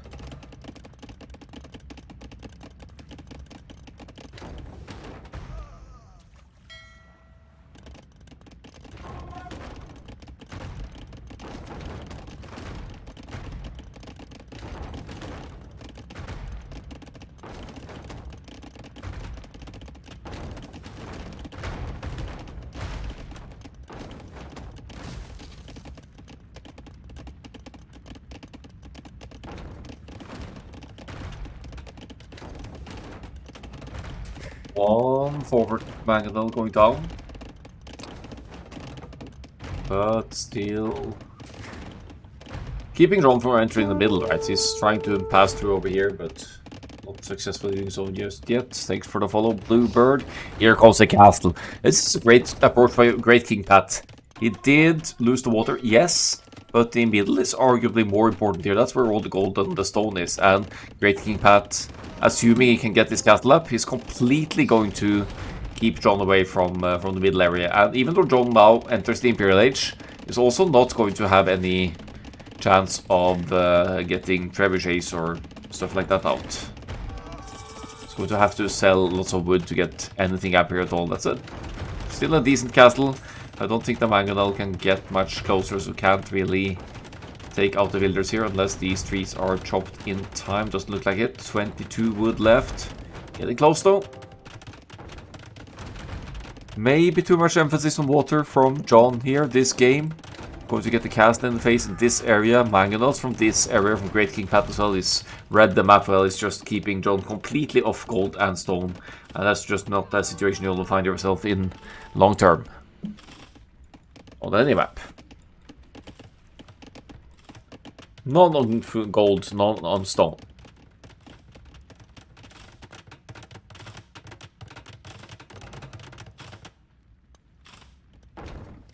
This map seems to play out very fun. Well, they do, but they're also not figured out by any means, right? So, but you're always going to see lots of interesting approaches on maps that haven't been figured out at all. Still feel like John could push this side. And arguably being in the Imperial Age, she might even be able to range some of this. Nah, I guess no cannon galleons or anything over here. Probably not. Making heaps of barracks is gonna be spearman rush, I guess then. I don't know what the idea is with all these guys, but... Great King Pat dropping more outposts for more vision, but he doesn't even have Town Watch, does he? So those outposts not really providing that much vision. Few scouts along the shore from blue would be nice. Yeah. That's true.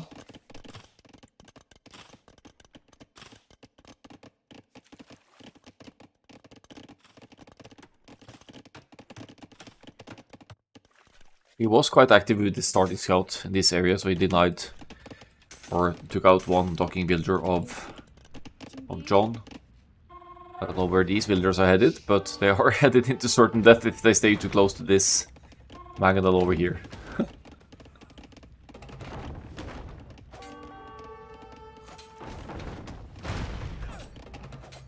Great pick off for Great King Pat. He's catching up in economy as well. He's now with 53 villagers to 61 as John has housing issues and still isn't anywhere near getting through to the middle.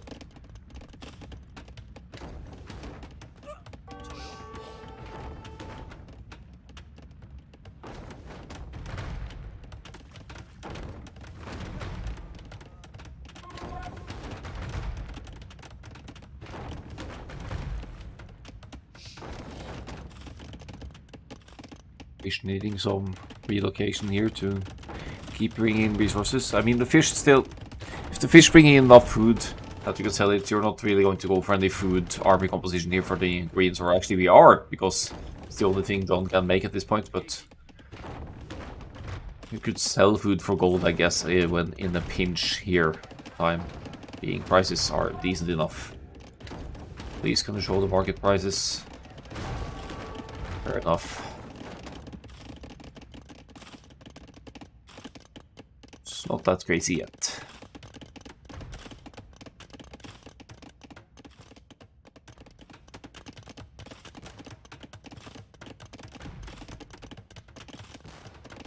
Significantly more resources collected for John, but that's mainly wood and food.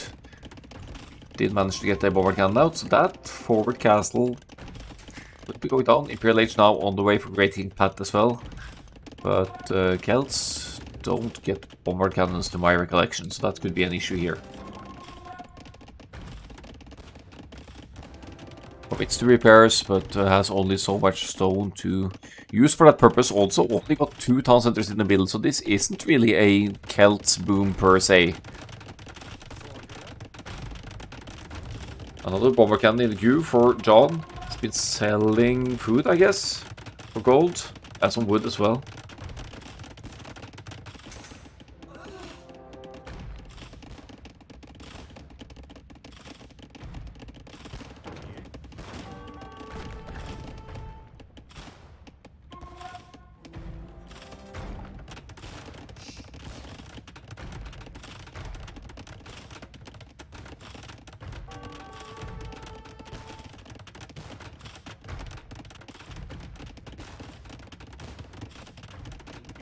Bomber cannons now. I think that castle goes down before Great King Pat can get any kind of... Ah, he's getting masonry. Might just... No, I just didn't buy enough time. So pike, bomber cannon push here. Not the most commonly seen approach against Celts, is it?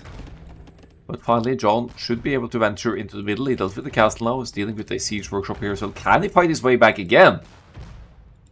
It is indeed open. Through to the middle.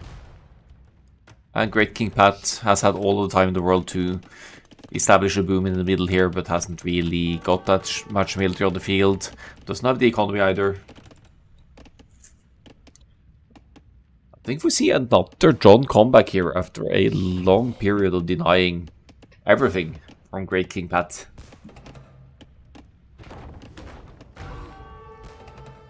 Decent mangonel shot there, pikeman running in. And that mangonel goes down. Right, bad news for Great King Pat's center economy here is about to find himself in a 1-3 situation here if he loses this one. And of all places to place a town center, John is going for a town center on the wood line close to home as if he needs more wood at this point. He needs gold, man. He needs gold. And Great King Pat with the gate and the quick walls. Those aren't going to stay up for long though, but he's putting up a show for the audience here. Trying to just be plain annoying against John's attempt at expanding here. John probably expects some huge Celts presence in the middle at this point, right? He's just seen low numbers of army. He'd think that there are quite a few towns. There's maybe even some castles in the middle here, but it's not the case. Not yet, anyway. Lacking all of the infantry upgrades, so the pikemen will take a long time to take out structures here. Finally, 8,000 on the gold as well. That's going to give John gold access and going to allow for more siege weapons and such things to be produced here. Yeah, there's definitely reason for concern from Yellow's army numbers, and it's dropping. Archery range is now going to go for elite skirmishers, probably, against the pikeman masses. Elite skirms against bombard cannon pike, though.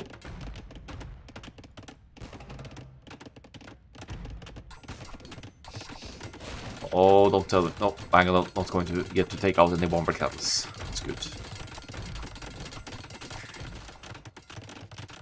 By a bit, I mean completely dead. I don't think you're wrong, Ostelos. I don't think you're wrong. It's 34 military to 0. It's looking a lot like the previous Riverina game at this point. And John somehow survived without fluid wood access and long time without gold access as well. Seems to be the stronger late game player of the two.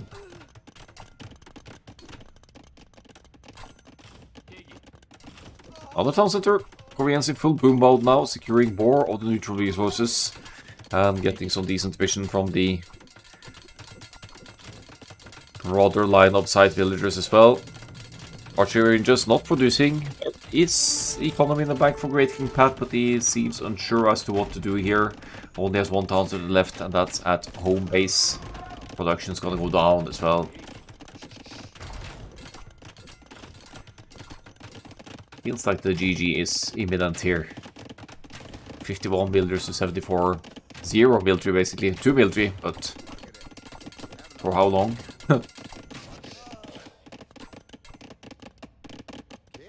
Some hero crossbows here. Crossbows don't really make sense either here. With siege weapons already on the field from John.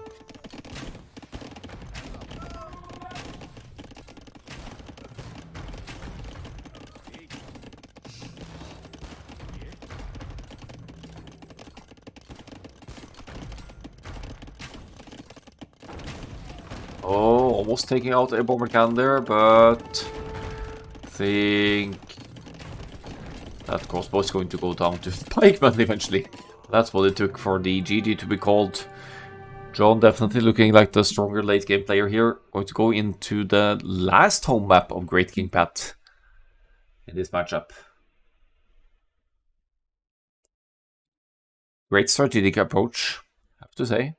But John survived it with the power of the much stronger economy again from winning the water, investing into more fish. Did lose access to gold and wood for a hot minute there, but fought his way into the middle much earlier Imperial Age as well, and took down the one and only castle of Great King Pat to claim the middle. Feels like if you're going to go for this approach on Island Hideout and go for the early middle, you really need to establish more of an economic presence in the middle. Yes, maybe you should still try to deny the sides like Great King Pat did, but you still need to secure more of the resources with your own building or army military presence as well. So that's the Celts going down to the Koreans for this one.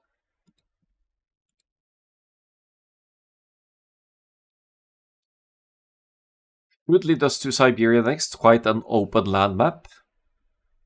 But also with your town center on a hill with a downhill around it. So there's where the Mongol pick comes in. There's so much hunt on that map. That has to be a Mongols map, which Great King Pat got for this one. John 803 doesn't have the Berbers to counter the Mongols Magadai play anymore. We'll have to go for something else. Probably going to go for one of the Scouts civilizations, Magyars or Huns. So let's have a look.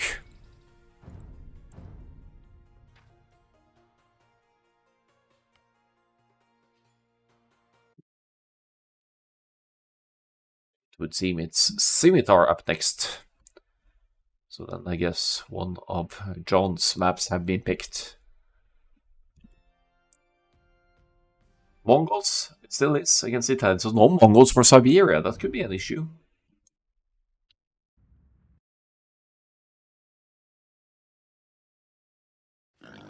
Oh. That's a little bit... at first glance it looked like a kind of a strange spawn for the middle. But it does seem fair enough for both players. Great King Pat with the Mongols to the left. Maybe he'll want to go for the Scouts again like he did in the first two games. Whereas John has gone for the Italians and is definitely going to aim for naval domination again. So sheep can spawn really far out on this map. That goes for the boars as well.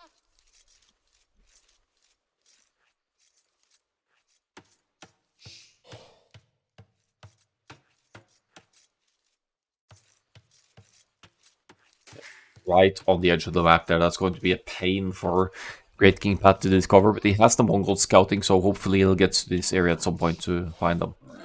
Oh, and he's gone for the lame as well, stealing one boar of John, who might not even realize it's missing. The Scouts is concerningly low HP, but I think Great King Pat is going to bring this one straight home, bringing in 340 food with the 40% faster working Mongols hunt bonus to really boost that early game and give him a fast and powerful feudal age here.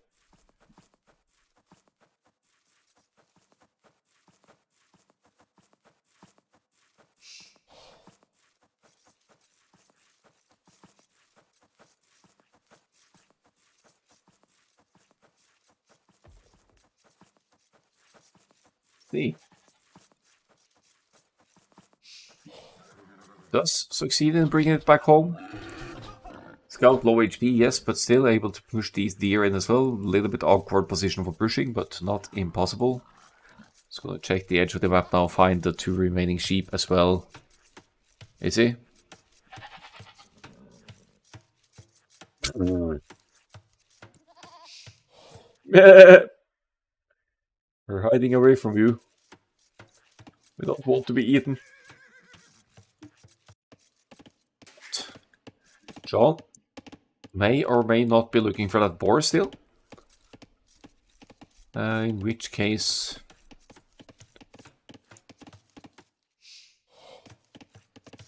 he won't find it because that has been taken by Great King Pat. So not a map bug or anything, simply a lamed boar.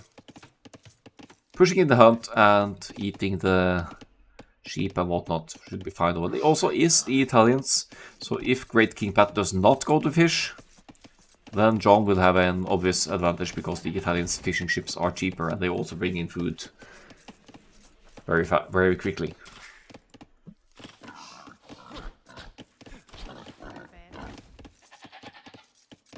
I think we can speed it up a bit again until the next stage pops in. This villager is going to go for a dock, goes for a middle crossing dock to begin with, so too far away for the deep fish to be taken. Great King Pat not going for the dock at all, going to rely on the faster Mongols hunt and go for the scouts opening here by the looks of it. It's 22 pop scouts, but that could work on a hybrid map like this, considering that John very likely isn't going to have any land arms. He does spot the stables, though he knows by now that Great King Pat likes play the scouts. It's not just one stable, there's two stables. And there is indeed a dock from Great King Pat, it just hasn't started producing any fishing ships from it just yet. That's a good dock placement, though it's close to the deep fish, should be able to help sustain the double stable opening scouts push did. managed to queue 5 scouts out of one of the stables, but is currently not queuing in the other one. There we go, split the map. Get scout production going. What's going to be John's reaction to this? He doesn't even have wood for a barracks at this point, so he'll have to rely on villagers fighting against the scouts' aggression.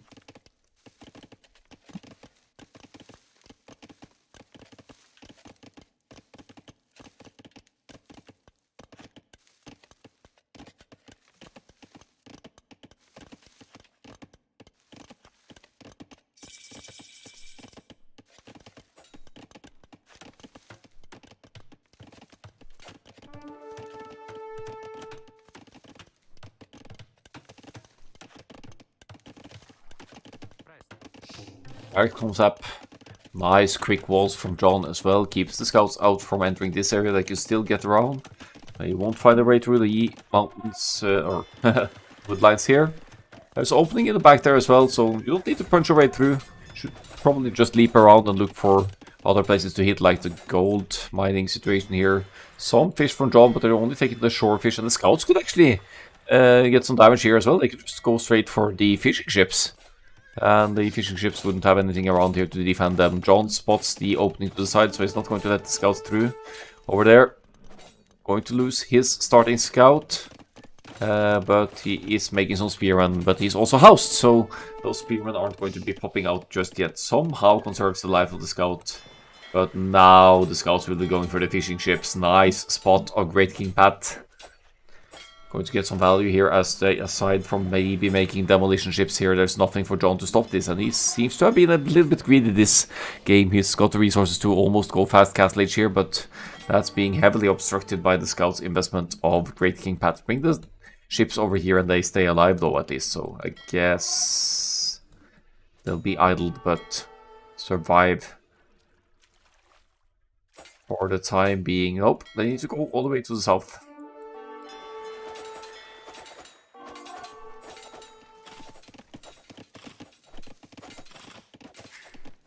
Quite a different approach to Scimitar from the one Bombas and Croc had in the higher brackets. They had lots more naval fighting, although Croc did go for a landing or sneak on Bombas' home base as well.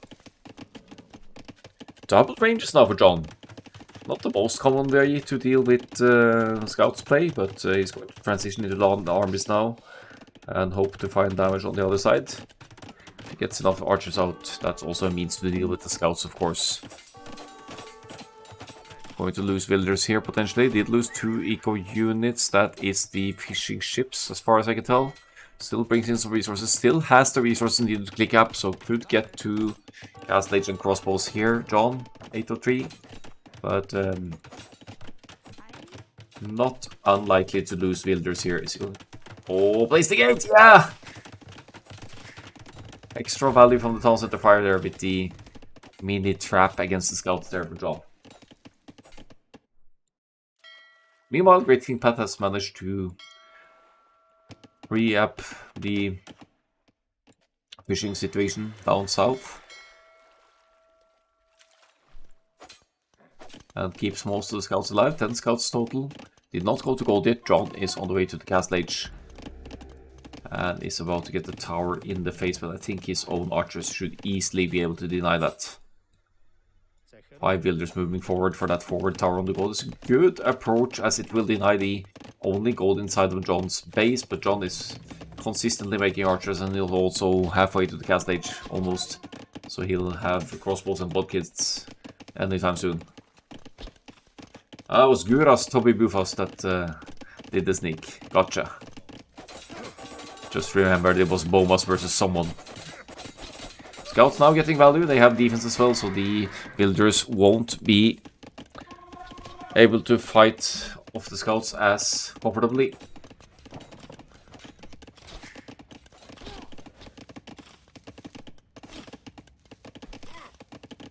It is an interesting map indeed, because it doesn't really allow you to neglect water completely, because there's so much fish to be had.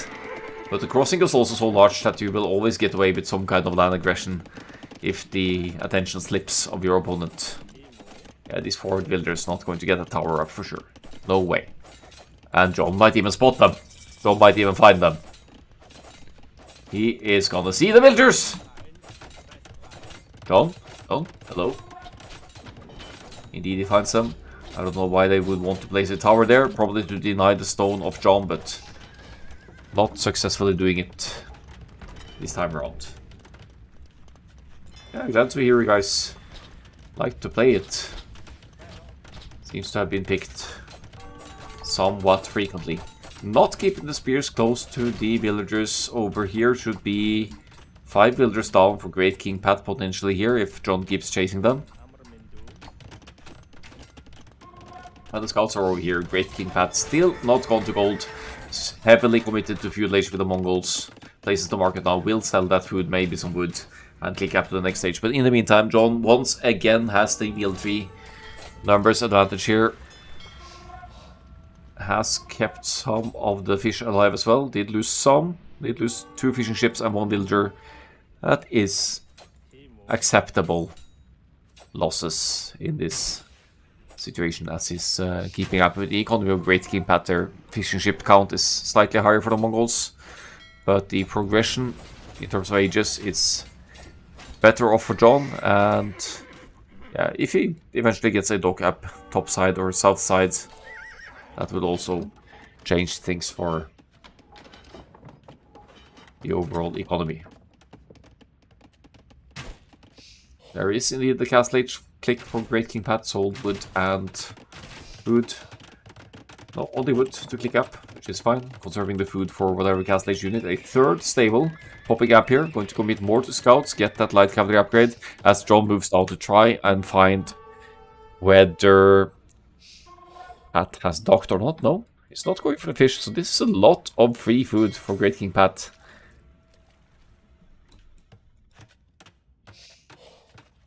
Now committing to stone, wants to get a castle up and get to Mangudai eventually. To now have a topside dock for John as well to further extend the fishing economy and potentially get some naval units out and about. A little bit of a lack of scouting for John here, not seeing the fact that Great King Pat has docked. He has the better naval civilization, could easily take out all of this fish and the villager with just 1 or 2 fire galleys.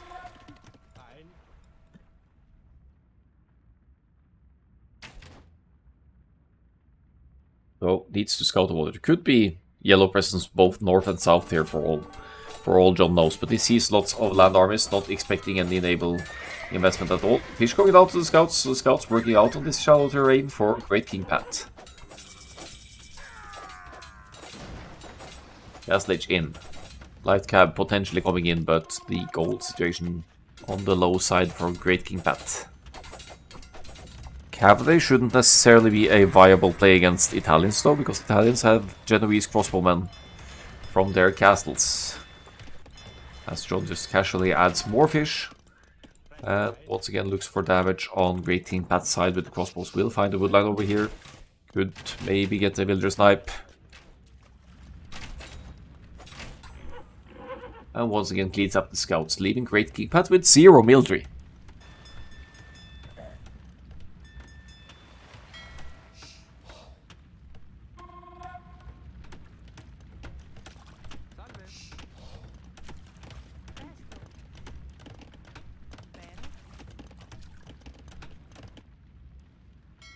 Six fish, but have consistently brought in lots of food for Great King Pat. Now has a healthy farming economy at home. Crossbows trying to find a point of entry. Unless Great King Pat reacts here, they will actually get through here and be able to pick off some villagers on the woodlands and golds here, perhaps. With the light cab, should be able to clean that up as well once that +2 defense is hit. It's open. John can enter, but the defensive siege workshop already has the mangonel at the ready. Could in fact get a free hit here with the mangonel. Nope. Oh, are you going to micro that down now, are you? No. Guess not.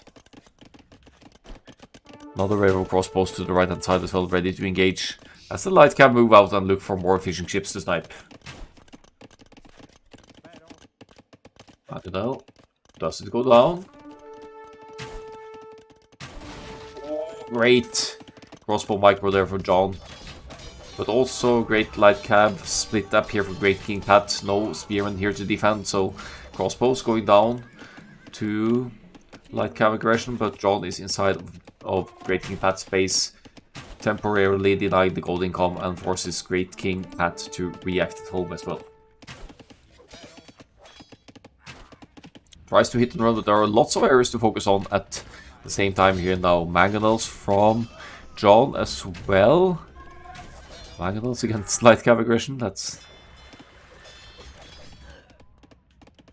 not necessarily going to work out, but they're going to move forward to break through the base from the right hand side, most likely. Food count really low, so John has really expected more of the fish investment here. He's placed another town center, so once again establishing a comfortable economic lead over Great King Pat, slight military lead as well. We're going to need more than light cab from Great King Pat to really establish a proper position against the Mongols here. Light cab going right for the Mangonels. That's 2 Mangonels gonna go down for nothing. The crossbows trying to meddle in here, but they won't be able to take out the +2 defense light cab. Light cavalry fast enough. Going in for the raids.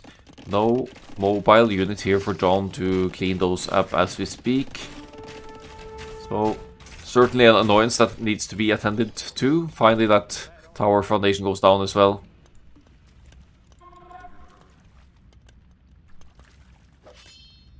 And imagine if John had docked the top side here, then the fishing ships would freely be able to fish in the deep areas of the water. And the light cab couldn't go about like this. Look at the eco kills, 20 eco kills for Great King Pat, and still he is almost 20 builders behind. Certainly getting value here, but shouldn't be allowed to do this at all. I don't know why John doesn't even bring them even further to the deep waters to conserve these guys. Now switching to Step Lancers for Great King Pat. He has food and gold in the bank. Step Lancers have 1 range as well, so you can't just quick wall them out as you would cavalry, outer cavalry.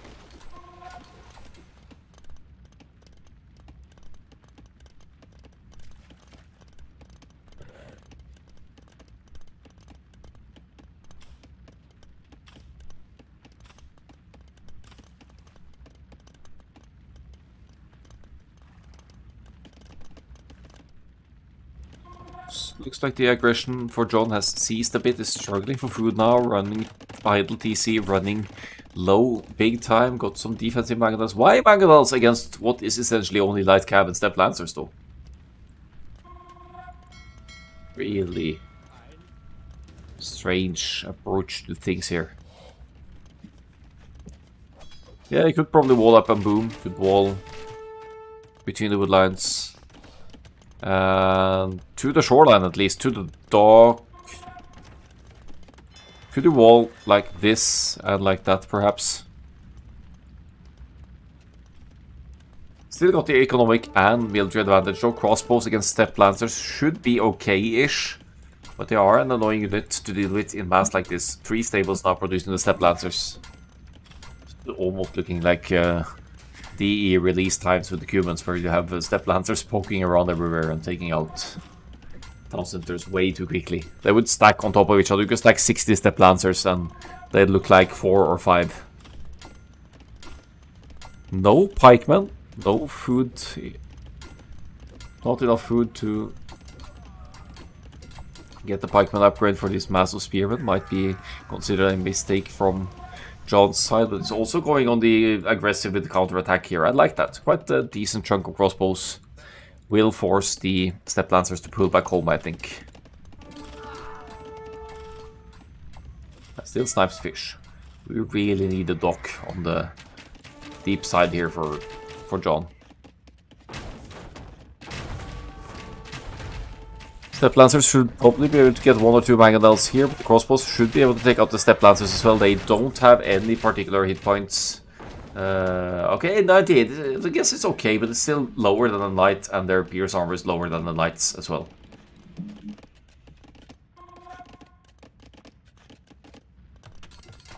very defensive castle for John at home base, but if that allows him to get to a decent mass of Genoese crossbowmen, then why not? Step Lancers stacking around the crossbows. They have the range, so they don't need to gate too close to Step Lancers. It's hit and run micro for John, but he doesn't have enough crossbows here to one-shot or two-shot the Step Lancers. He actually needs 3 volleys. He's keeping the reinforcements at home base, but now Great King Pat finally has caught up and has more resources in the bag. I would say a healthier economy still, but he has the eco setup needed to keep spamming those Step Lancers. And even with that castle from John, that's not really protecting any of the resources around here. But if he's able to get the Genoese crossbowmen out, that's going to be helpful in dealing with these Step Lancers.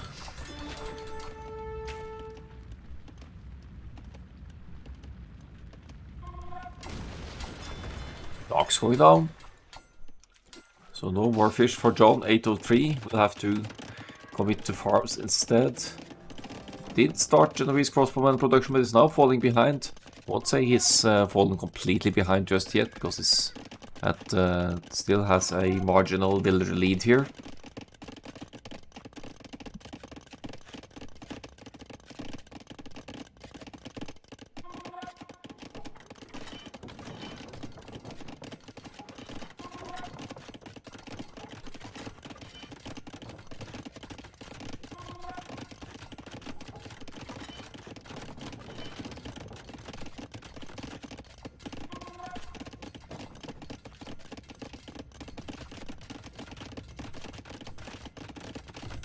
And another castle, so doubling up on the Genoese crossbowman investment here. All of the docks down means no bonus fish food income. 31 Step Lancers. How do we deal with that as Italians here with both of the castles up north? I'm not sure if you can get enough of a mass of Genoese crossbowmen in time to deal with this Step Lancers death ball initially. And that large part of this could have been restricted a lot, denied a lot if this dock had been scouted by John. And denied that good income down south from Great King Pat. Of course now he has a working farming economy as well, so even if the fish goes down at this point, doesn't really matter. But now, finally, twice the military for Great King Pat. Yes, there are a few Genoese crossbowmen out and about here. Maybe we'll need Imperial Age here for the Mongols to close this out, but that's also close in terms of resources for Great King Pat.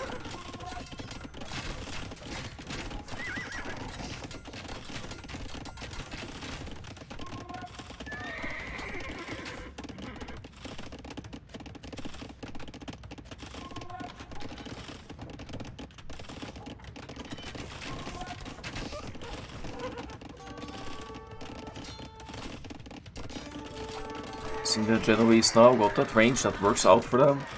Also missing, obviously missing Bracer. We're not in the Imperial Age yet for John. Probably will never see the Imperial Age here, but also no armor on the Genoese at all, so the Step Lancers will get more damage for each hit.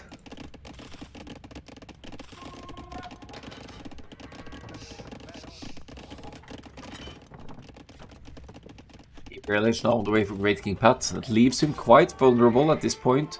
Doesn't queue any more Step Lancers for now. Is not on gold at all.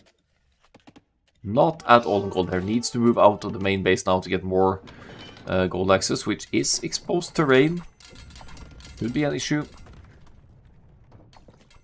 But then again, reaching Imperial Age could be enough here for John to tap out, as that would allow for trebuchets and other things to deal with the castles where the Genoese crossbowmen are produced.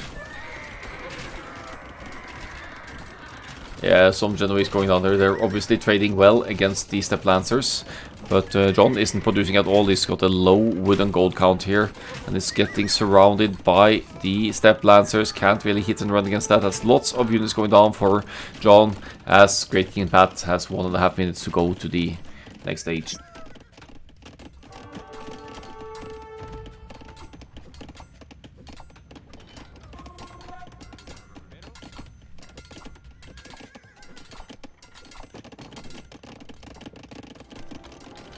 Zone as well, suggesting a forward castle is going to be constructed by Great King Pat here.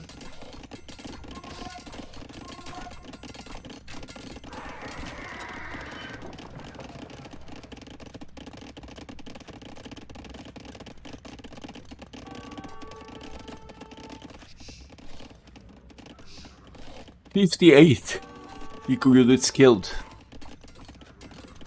by the Mongols, and Imperial Age kicks in. Is that the GG moment?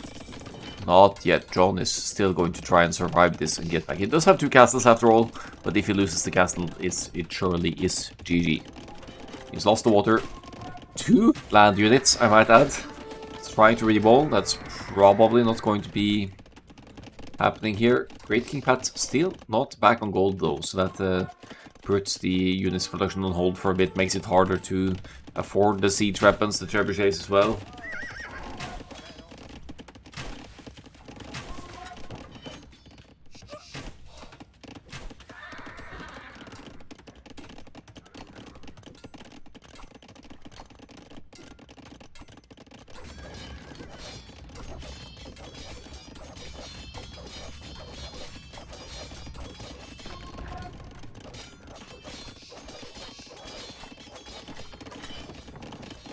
Arguably still able to lead John somehow.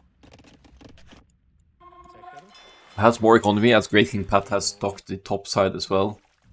We'll get some fish out. Castle in a peculiar position here for Great King Pat. This is the area he wants to contest. He wants to be rid of the castles so that the Genoese can be dealt with. So the castle needs to be over here to protect the trebuchets more efficiently. Get rid of the castles, make sure the Italians can't make more of those Genoese crossmen, then raid away with light cab and step lancers to GG. Could of course argue that denying stone makes it harder for John to repair castles and get more castles up for the Genoese as well. But I still think I would have preferred to see the castle over here to push these Italians' castles down.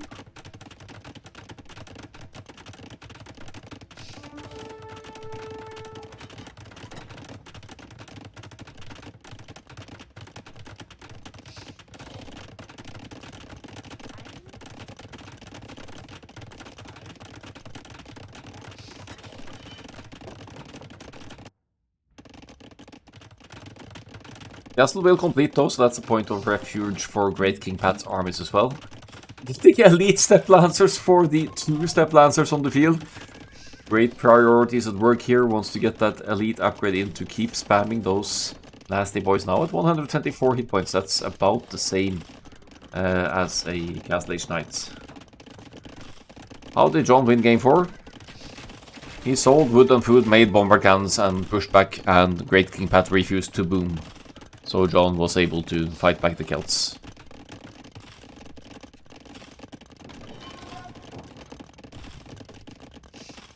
Yes, that's the short and easy explanation.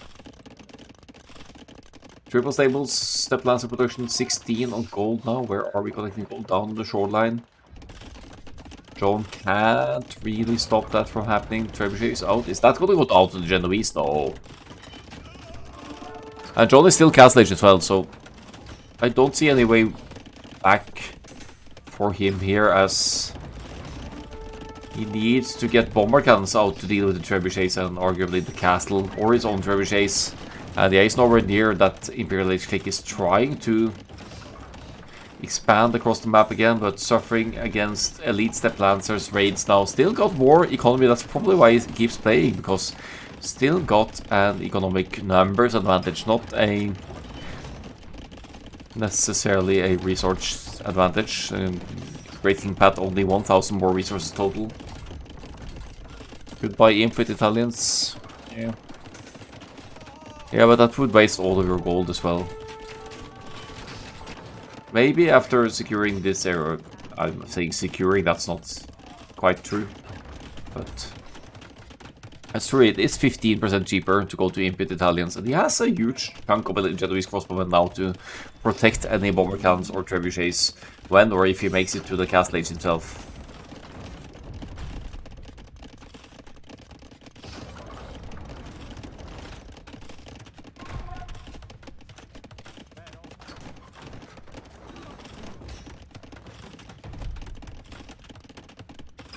with 10 more Genovese crossbows. I think Imp was better than them.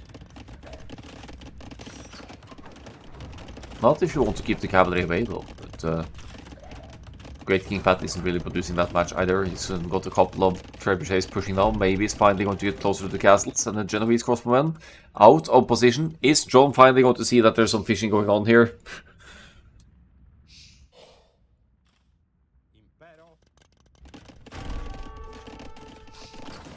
Barracks are probably for pikemen or something against the lancers. That seems like a subpar option. Now he could buy Imperial Age though. Now he's got lots of gold in the back, but this still gets raided massively. Now the Genovese are way out of position as well. They could obstruct the gold or the fish over here. Yeah, they're gonna get some of the fish. No ballistics though, so they're going to struggle more against moving targets.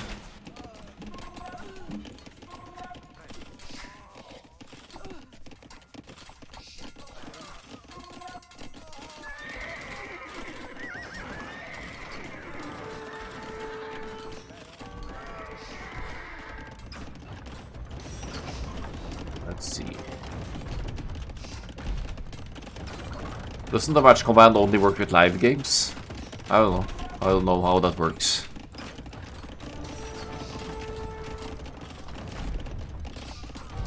$1,300, $1,400-ish, I would say the elo is.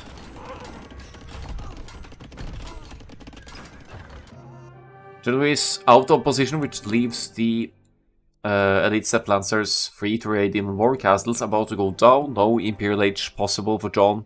Losing most of the home weight. Still got more builders, funnily enough. But Great King Pat, potential comeback here. Taking the game to a 2-3. GG indeed. Yeah, not a lot of upgrades to boast of for John there. I think John was expected to fight for water, and he never really spotted this dock down here either. Until just a few minutes ago. So that's a lot of free food for Great King Pat in the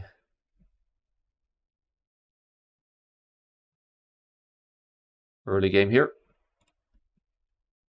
Fishing ships consistently bringing in food here for the full game, whereas John lost his finally at around the 40 minute mark.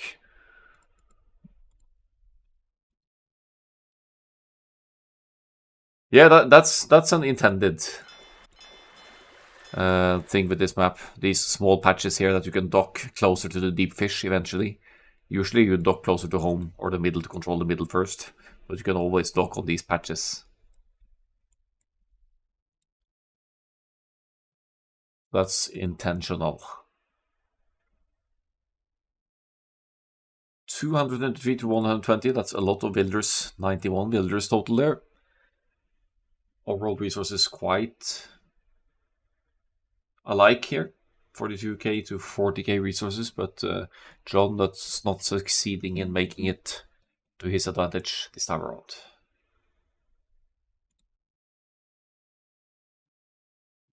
Are we actually going to see all 7 maps here? See the Mongols winning against Italians, leaving us with Dravidians and Magyars and Huns, or Humans, Franks, and Byzantines for the remaining maps of Siberia and Rocky Oasis.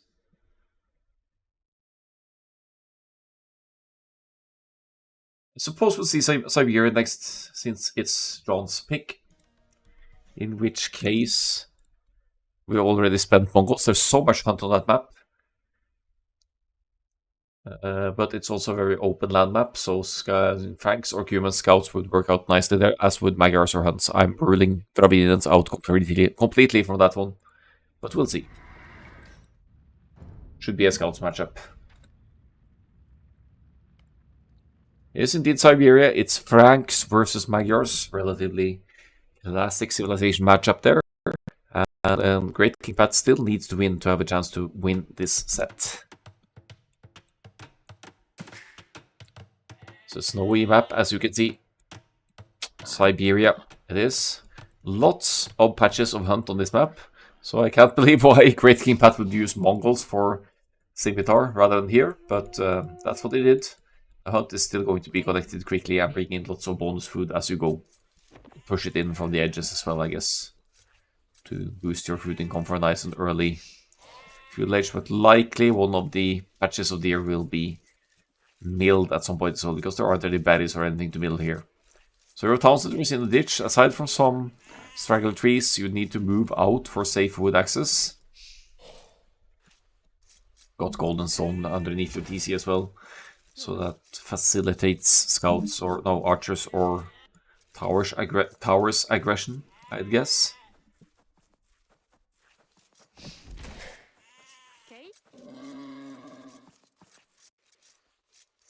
Already bringing in the boar for Great King Pat. Doesn't want to risk getting lamed here, but he was the laming person in the previous game, which maybe set John's opening back a little bit as well.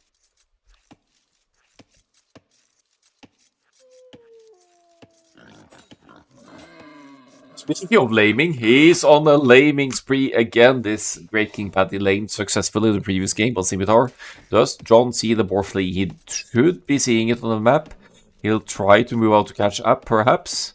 Scout is taking some damage here. John doesn't seem to mind. There's lots of extra hunt on this map, so maybe you don't need to stress that much about one boar being taken.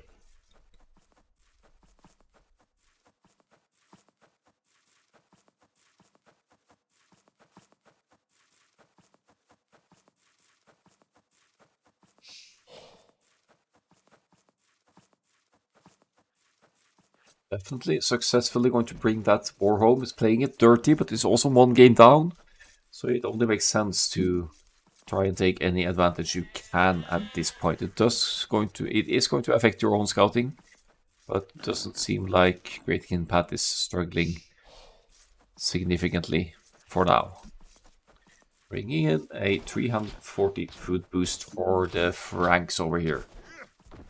Not having brought in his own boar yet, so I guess in theory John could counter a lame as well. Instead it's going for the long distance deer pushing, going to compensate for the food loss. Still eating the sheep as well. Did lose one sheep to Great King Pat as well. So McGur's probably looking at a later feudal age here compared to the Franks. We might be seeing 18, most likely 19 population uptime with the Franks here, with that kind of food boost.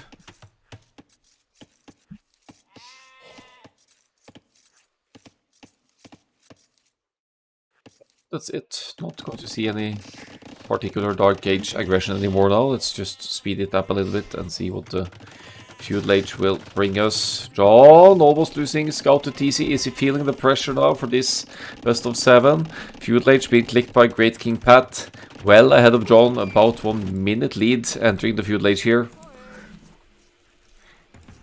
There's the barracks for Great King Pat. Could commit all of these villagers to the stable if he really wants to boost the production speed of that one as well.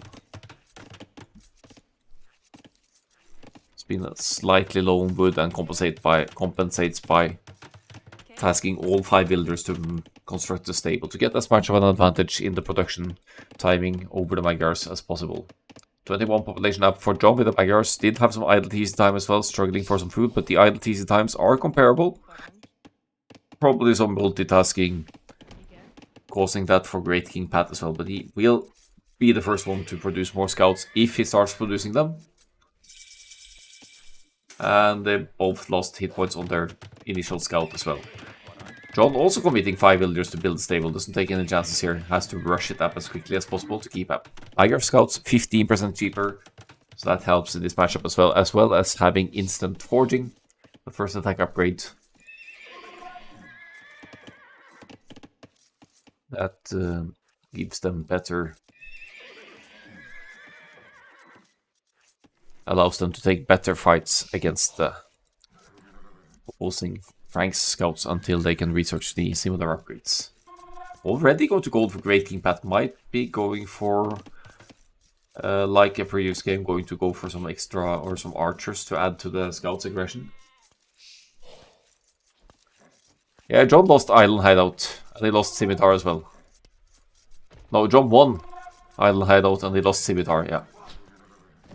Even with a massive civilization advantage, but he let the his fishing ships die to scouts and step lancers the whole game, so he never got that fish advantage of the Italians.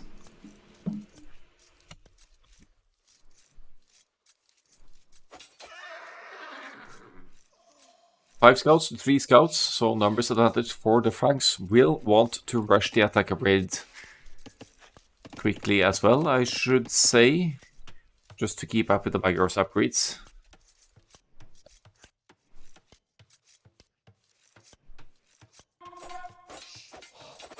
Some spearmen mixed in here, so John, especially with that forging, going to get some beautiful trades here against the Frank scouts. Takes out at least 1, maybe 2. Or was it Great King Pat taking a better trade there? He managed to focus down 2 scouts, so good scouts micro there.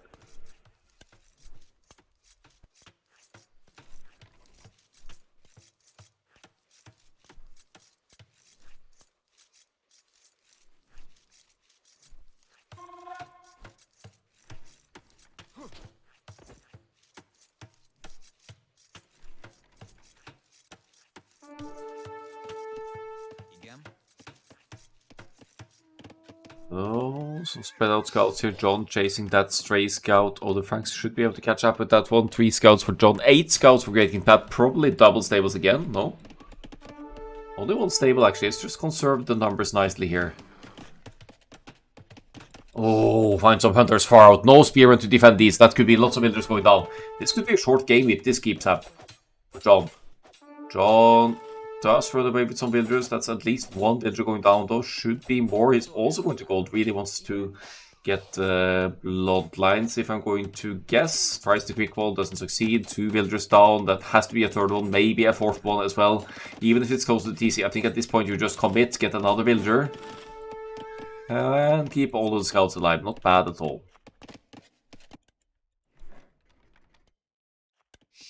7 scouts for Great King Pat now, 4 scouts for John, and is increasing the numbers. At least has cheaper scouts, that helps.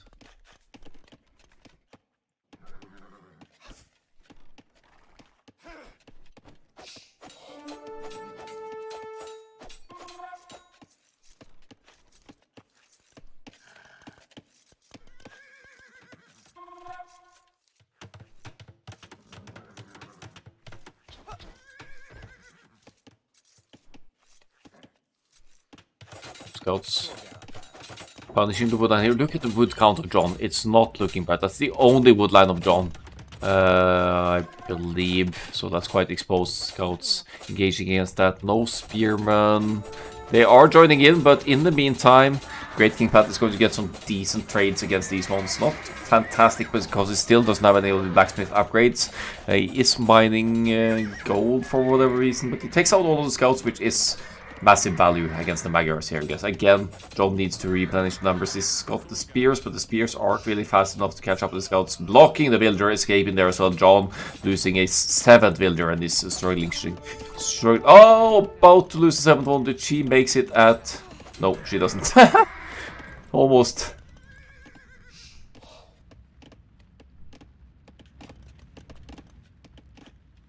Might be seeing the beginning of a reverse sweep here, with Great King Pat establishing an eco lead now. 37 villagers to 27. It's more idle TC time for John, struggling for food probably. He's aiming for the castle age here. He could get to the castle age earlier than Great King Pat, but is also going to be extremely exposed while getting up to the next stage, so might not be the right call here. Franks have cheaper castles, so that's one way to assume control over the map here. You need to get town centers down to claim the neutral resources on the map here for, if not for gold and stone, which you have closer to TC, at least for consistent wood income and increased villager production. The castle age on the way for both of them, but Great King Pat slower in that regard, is about 30 seconds behind.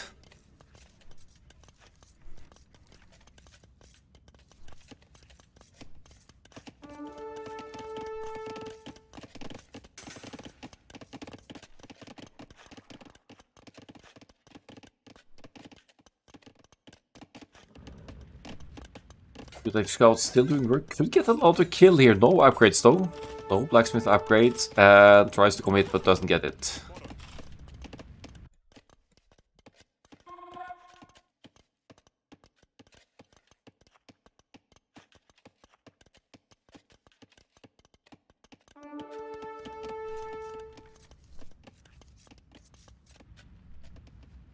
20 seconds to go for the Castle Age. Second stable is up for the Magyar's player as well. Could be a means to get back into the game here. But Frank's following closely behind. Bloodlines is in though, so that explains why. Or that's... At least in Scouts versus Scouts fight, John would be getting better trades in that regard.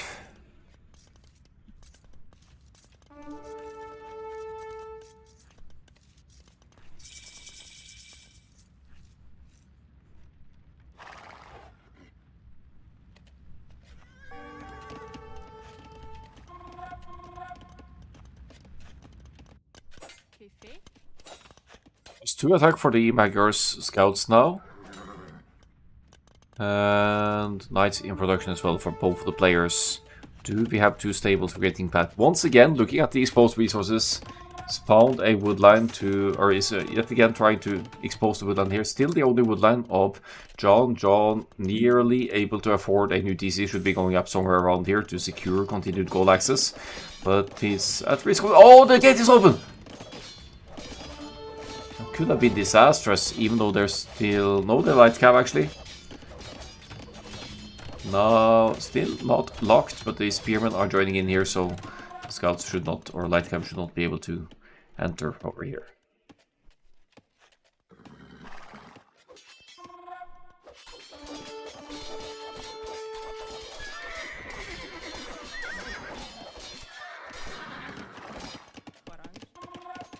Ilturo's Great King Pat is ahead here. His knights obviously match the bloodlines hit points of the Magyars. There's no particular difference there, but as far as blacksmith upgrades go, Great King Pat really needs to step up his game here. He needs to get the attack and defense upgrades. He's committing to attack first because there aren't really a lot of spearmen, pikemen to worry about on the field here. But yeah, Magyar's essentially fully upgraded except for the last defense upgrade here, so that's going to be an issue for the ranks. Magyars kill wolves in one shots, also another advantage for the Magyars on this map, funnily enough, not to have to worry about the wolves on the map as much.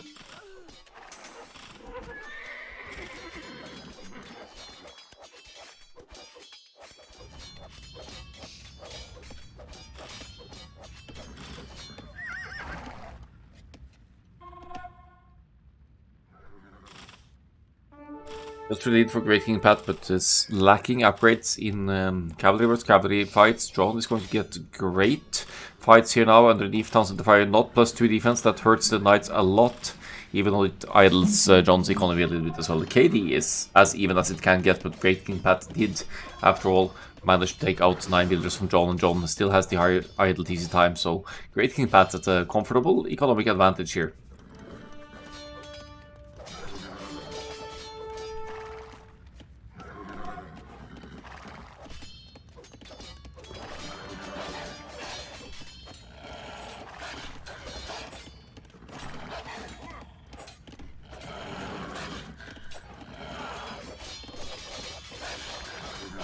Big fight in the middle. I think John doesn't realize that he has the superior upgrades by far. He could actually justify taking that fight, but he'll want more numbers as well. Wants to conserve the numbers, struggling for food for knights now especially. And now we see the power of the wildlife on this map. Great King Pat trying for some forward shenanigans here, but not quite going to succeed. John in the meantime has secured a wood line with the town center to the side here.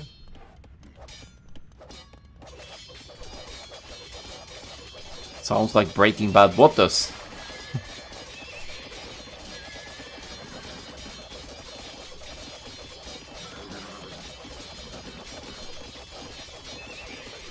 Ooh, +2 attack for the knights now. Demons coming in as well. Great King Pat. Breaking Bad. Ah.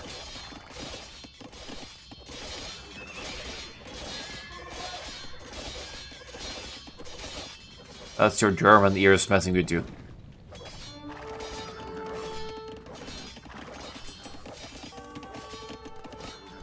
Oh, some raids from both players here. So, successfully taking out some builders on Great King Pat's gold now. In fact, there are great raids, getting fantastic value now. 10 builders down He's outnumbered in the cavalry department, but successfully got some value there. Lost both the stables because of it. And now instead of going for army production capabilities, he's actually going for another town center here. Which feels like a funny approach, having lost all potential to produce knights as military. You'd have to at least make some spearmen, but the barracks is still there.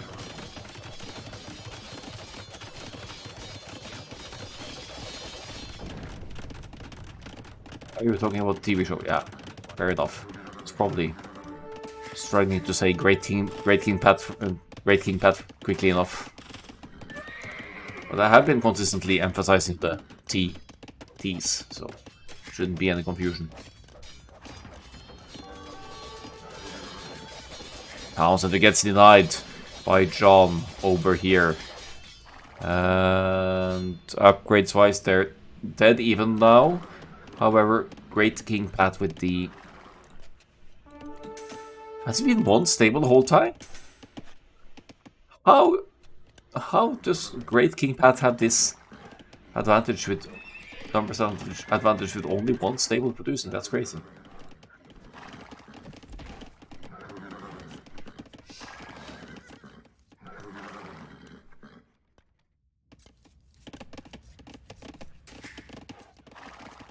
So he wants to move some military closer here to complete that town center. 3 villagers into lose from that one. Back stable. I would never have guessed there was a stable there. Yeah, but that explains it. 2 stables for Great King Pat as well, who desperately needs a town center or a new lumber camp in the back. As John moves in for some more raids, not gonna get those. He's being chased by cavalry from the opponent.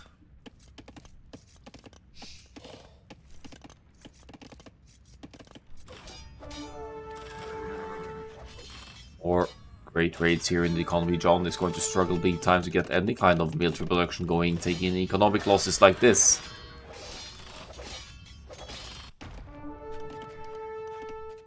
Don't really see where it's going for. There's lots of food in the back. Does he have a market? Does John have a market? I think he went blacksmith stable Castle Age and he's lost the stables and apparently the blacksmith as well, if he ever... Yeah, he must have had one. But, yep. Lots of gold in the bank, but not the food to back that up. Great King Pat with its potential reverse sweep here now. 3-3 against John. Great move to take out the 2 stables from John, and John somehow decided that the town center was a better idea than being able to produce armies. It's worked for him in other games, but not for this game.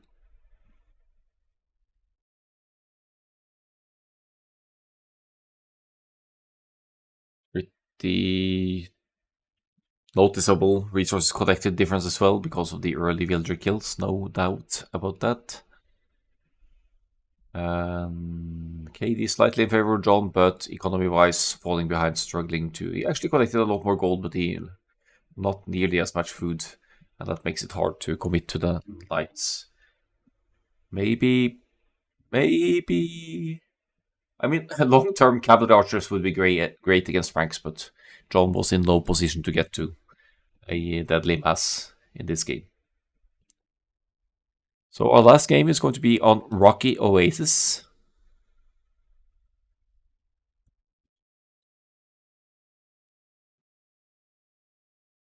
First, Franks convincingly taking down Magyars there.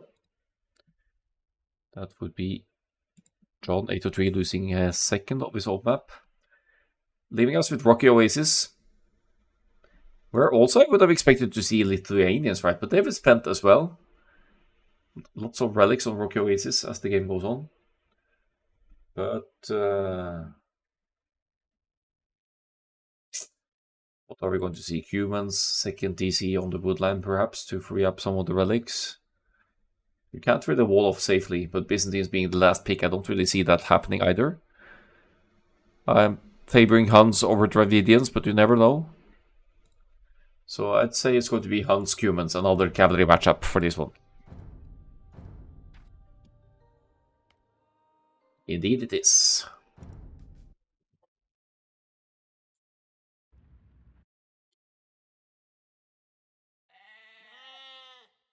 Rocky Oasis is the map. Why rocky? Because of the rocks in the back here, disallowing you of walling all the way to the edge of the map. So it is effectively an open land map, though you could still get away with local walls like egg walls around your TC towards the woodlands, just that you can't build on this terrain, so your walls will be,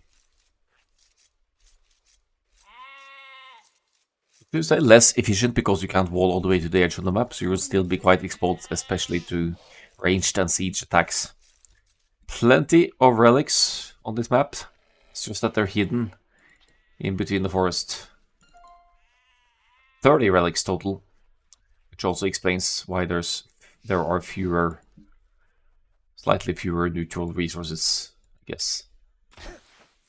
What?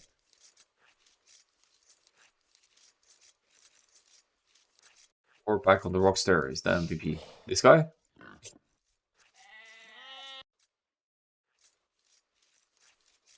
Yeah, he's hidden pretty far away, hasn't he?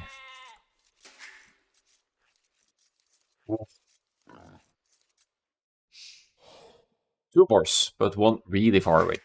That sucks. It's not like where you don't expect your boar to spawn all the way on the edge of the map like that.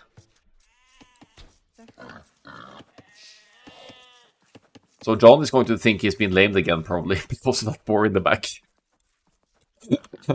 Oh, that sucks.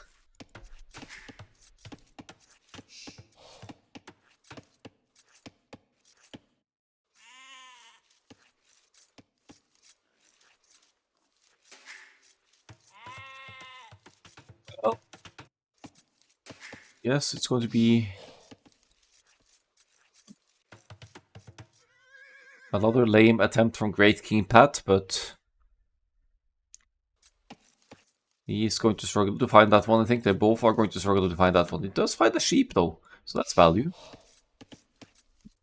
No neutral sheep, to my knowledge, on this version of Oasis. So just have a quick glance here and see if he finds anything today. It's dangerously close to TC. Are we going to lose the scout now? Yee! Commits to taking out another sheep because of the town center taking out the scout anyway. I guess that's about the best outcome for Great King Pat there, losing too much hit points to the town center overall. That leaves Great King Pat with one less scout to open with the scouts here, as they both probably will. Hunt's stables produce 20% faster.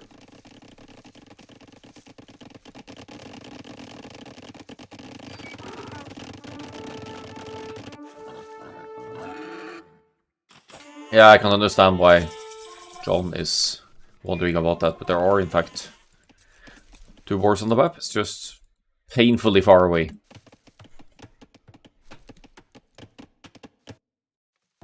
Well, it's better value than not taking out that sheep. Besides, you stole one sheep as well, so it's indeed value. Great King Pat, is you thinking about the second town center approach with the Cubans here? Has plenty of wood in the bank to justify that. Did not drop a barracks yet. But if you go straight for the double town centers, you're begging for trouble against the player who has already committed to the feudal age here. That's 2 militia, but 10 gold has been taken as well, so that should be a third one. Maybe? Or is it? What's the big idea here? Spearman, militia. Also, why is there only 10? Well, I never collected the second or the 10 gold for an additional militia, but might be joining in now. This could be a 2 men-at-arms approach here. 10 villagers. Oh, 11 villagers building that second town center for Great King Pat, trying to establish a Cuban's feudal boom here. If John scouts that properly, he knows that he'll need to get to the castle age ASAP as soon as possible and start pushing these town centers with siege or army You could push with feudal age armies as well, but you're going to need a lot more. It's better just to rush the cast age, get the siege push going, because the buildings will be weaker as well, and you don't want the humans to get away with a feudal age boom like that on any map.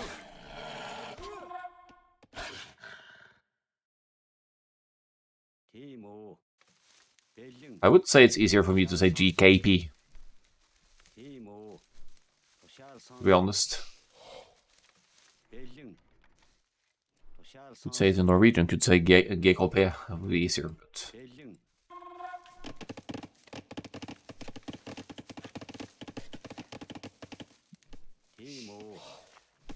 Thought about it, but I didn't think it was particularly easier.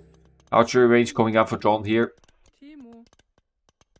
And is also walling off. He knows that he can't wall to the edge of the map, so there's that. It's cleverly walling to keep any potential human scouts away from Great King Pat.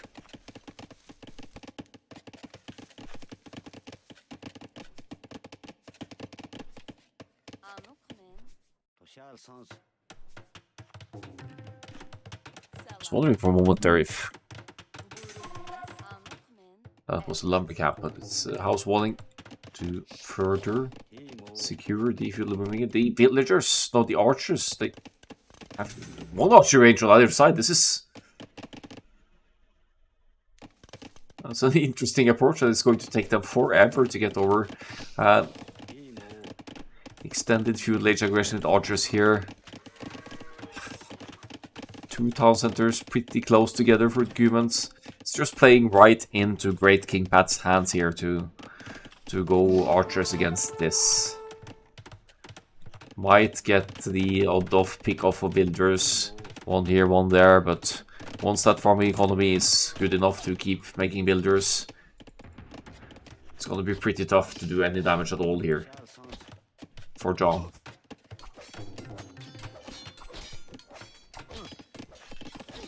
Depends a little bit on Great King Pat's reaction as well, but he's dropping 2 barracks, funnily enough, because he can't complete the forwardmost one there. John kind of already assumes that the base is fully walled. It's not the case, so you can still move around. We can see the archer is going to go for the extended feudal age pressure here. Might work, might not.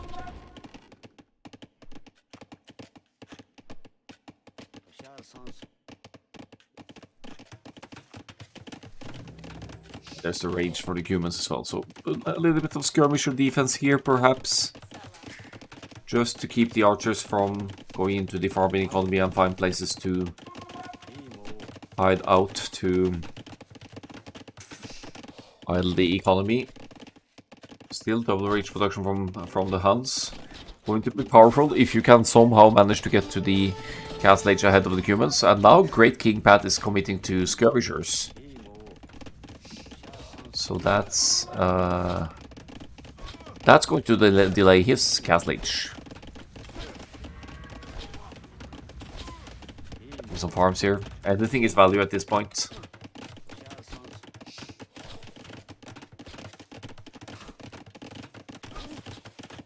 But resources creeping closer and closer towards the next stage here. The gold spawns of Great King Pats. That's a huge issue actually. Gold here, gold here. There's actually not. It's not no gold access, so John might stand a chance here. If he keeps committing to the archers and creeping towards the castle age as he does as well. Because now he could completely deny gold of the humans, which means that the humans will have to rely on selling food or wood to be able to produce any castle age gold units at all. Didn't realize that. That's bad news. I suppose you could commit to lots of light cab in the castle age. After all. But it's imperative for John to keep denying the gold income here as this progresses.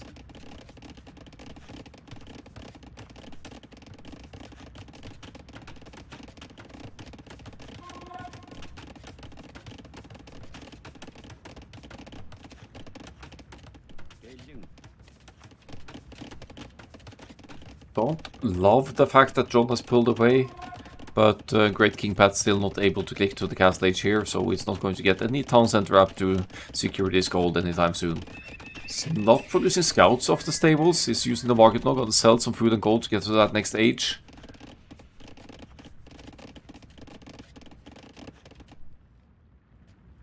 But will quite likely face crossbow aggression early Castle Age here. Oh, the smaller group of archers being spotted by the skirmishes here, but John is close enough, he gets the surround. He's taking horrible losses entering the Castle Age here, and is probably not expecting Great King Pat to be as close up to the Castle Age as is the case here.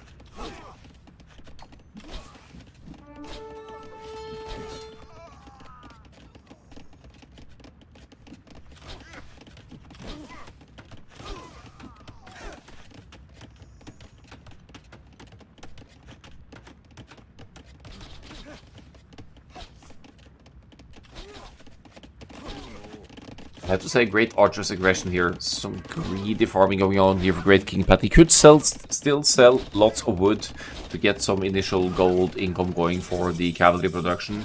Castle Age now in for John. I think he needs some forward presence. He's switching or adding the cavalry archers now. Getting bloodlines even to benefit those. Third stable for Great King Pat. Small numbers of cavalry archers should not be an issue. And where is that crossbow upgrade? You need that crossbow upgrade to justify the fast archers investment there. In fact, maybe it would benefit John more to go into more archers here instead of the cavalry archers. But they do provide some mobility. You could move over here and raid some of that wood line perhaps. Great King Pat's main struggle is going to be gold access.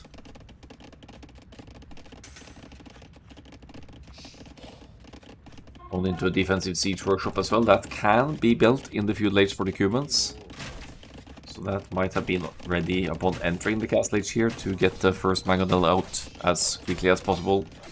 Now, obviously selling wood for gold, as the gold is off limits for Great King Pat. He has bloodlines, he has +1/+1, about to get the +2. And chooses to focus down the lone cavalry archer first.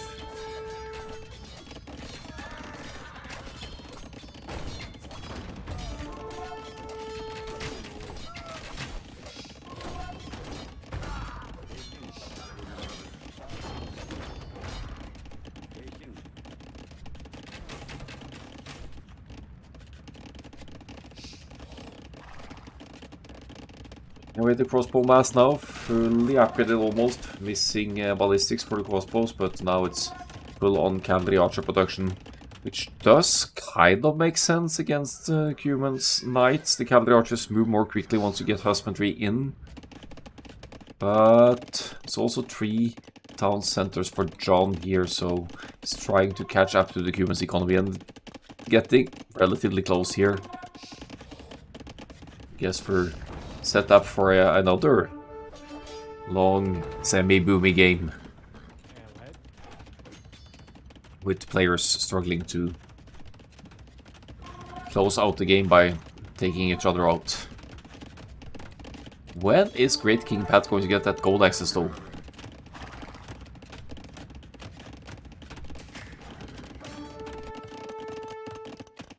University for ballistics now, that's quite would costly upgrade, but that doesn't seem to be an issue. Also mining stone, are we going to see some Tarkans joining in here perhaps? Sniping the reinforcements as well. Good attention from John to the side there. Finally a town center on the goal. That's where John needs to be with crossbows. But of course with mangonels and knights now out and about, that becomes more of an issue.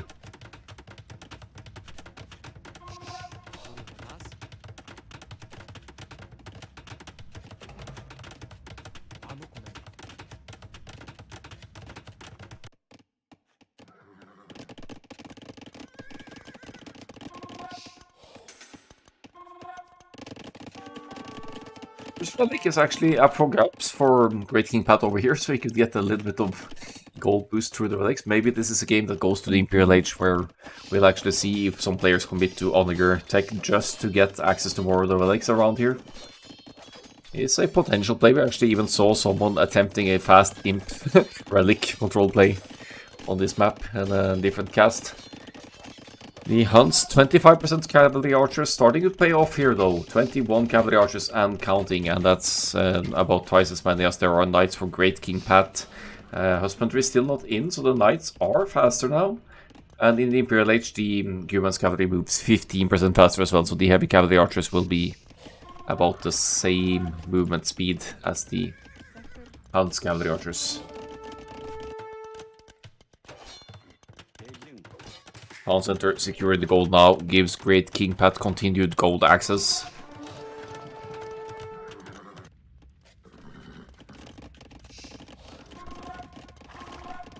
Not really finding much damage on John's side, but going to pick off a couple of villagers here.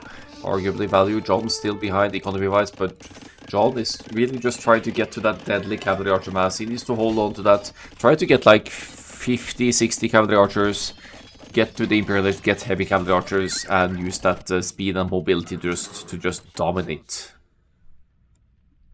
Has he found the boar yet? No. Wildlife preservers would be happy about this. No pig meat going down this game.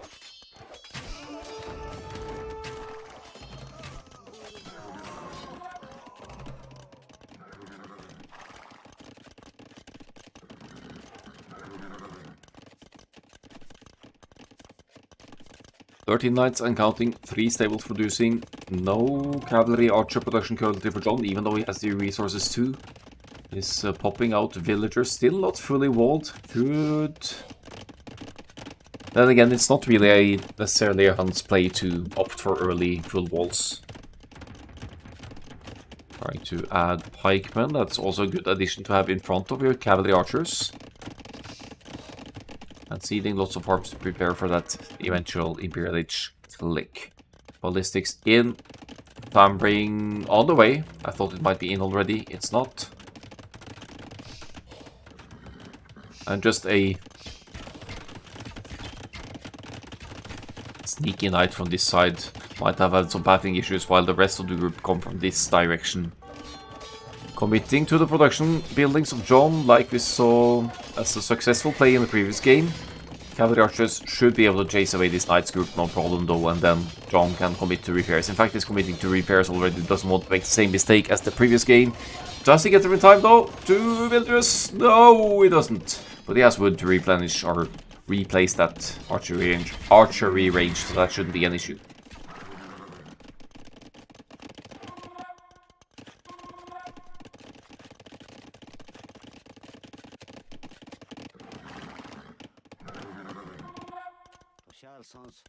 He's guarding the top side. Just stray units providing some vision to the side there. Probably not intentional, but gives you some idea of if anything comes around this area. TC number 4 from the Cumans player now, not joking around here with the economies. Keeps that 20 villagers lead. Has had probably the best booming game in the best of 7 for himself now. Great King Pat saving the Cumans boom for last. Showing that he can in fact boom as well. Has John had some stables as well. And has been mining stone for quite a while, so Tarkans might see play here. Nice. Knights pick-offs for the cavalry archers as well. John loses a few, but Great King Pat losing more. Imperial Age on the way for the Cumans though. That could be a death blow with the Cavalier and Imperial Age armor upgrades, not to mention Hussar raids. So 2.5 minutes faster to the Imperial Age for Great King Pat as he moves in for another wave of knights. Not necessarily a deadly mass, but the cavalry archer production has nearly ceased for John. He's going to go in for some raids now. Needs to get some villager pickoffs to take back or be able to get an economy advantage over Great King Pat again.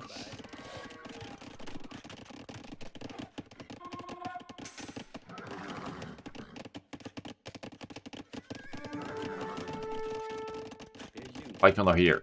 But Imperial Age is in for the humans. No armor just yet though, so can't really risk running into these pikemen just yet. Good hits for John. Pathing playing into his favor here, as he has the reinforcement of cavalry archers at home as well, but he doesn't have Imperial Edge upgrades on those. He's got 1.5 minutes to go for that. Then he'll need to get Bracer and Canvas V and all that jazz. And maybe his first priority will be Halberdiers, in fact. Mangonel defense could get a lucky shot there, but John dodges it. Did he get Husbandry? He's got Husbandry now. Enough stone now for Great King Pat to get a castle lap. Probably going to go down on this gold or on the top side to make any raids from this angle difficult. Knights kind of going to waste inside of the base here, not finding as much value as you'd prefer them to find. Only 3 kills for this group of knights.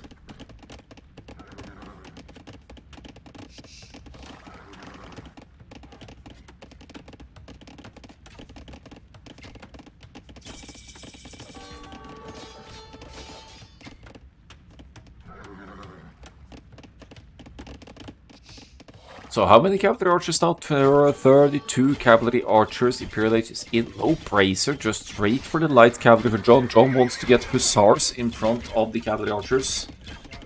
So not Halb cavalry archer, but hussar cavalry archer. Both things work. The hussar is much more mobile, still acting like a meat shield to tank knights or cavalier damage in front. And while using the cavalry archers from behind. Looks like we have a... I was going to say a forward castle, but the castle is already on this side. So it's just going to be some more stone mining topside for John.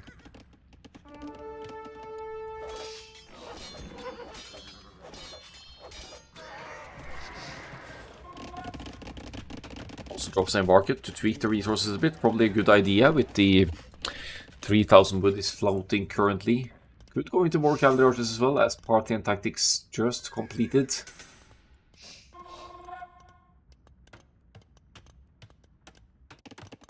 5,000 to now for Great King Pat, extending that boom even further. Still pretty far away from affording Paladin, but now has a defensive castle on this side that John may or may not know about. He doesn't know about it. But he's placing a semi-forward siege workshop here, so he could push with, try to push with siege rams from this side with Hans. Meanwhile, these cavalry archers are hiding in the mountains behind massive rocks.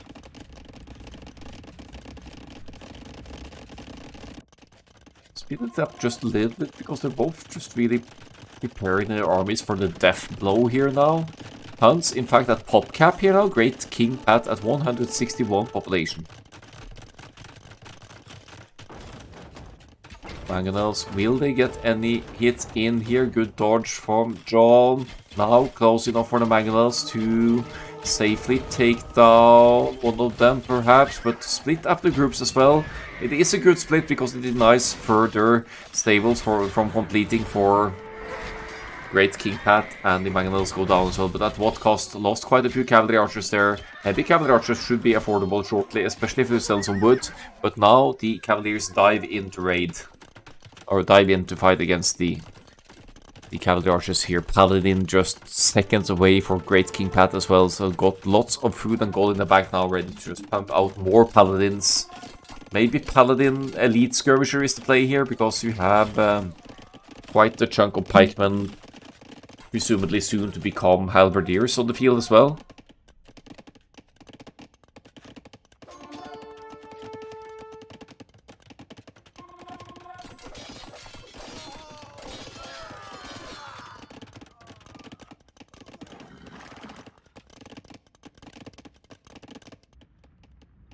Paladin is indeed in. No upgrades whatsoever on the pikes for John. That's disaster, actually. Even if you have a huge mass of pikes, if they don't have any infantry upgrades, the paladins are going to melt them.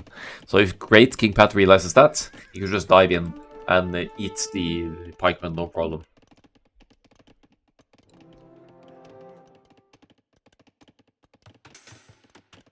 Topside, some light cav raids, probably. No, cavalier raids, in fact. So cavalier versus cavalier. The Hunts, cavalry, faster though. Movement speed 156 compared to 149. It's not huge, but it's something. You get to decide when and where to take the fights. Paladins getting ace around here as well. No, not quite. But now a castle going up means you could release some trebuchets on the south side here and deal with the one and only defensive fortification of John. He has enough stone for another castle, but that's probably going to go in the opposite direction to try and deal with the castle from this angle to open up for some more raids. I think Great King Pat realizes he's getting this round on the pikes. He's taking a fight. I think that's justified. Still no upgrades whatsoever on the pike. They are not even halberdiers. Losing some paladins in the process, but I think taking out that full pikeman mass might almost have been worth it.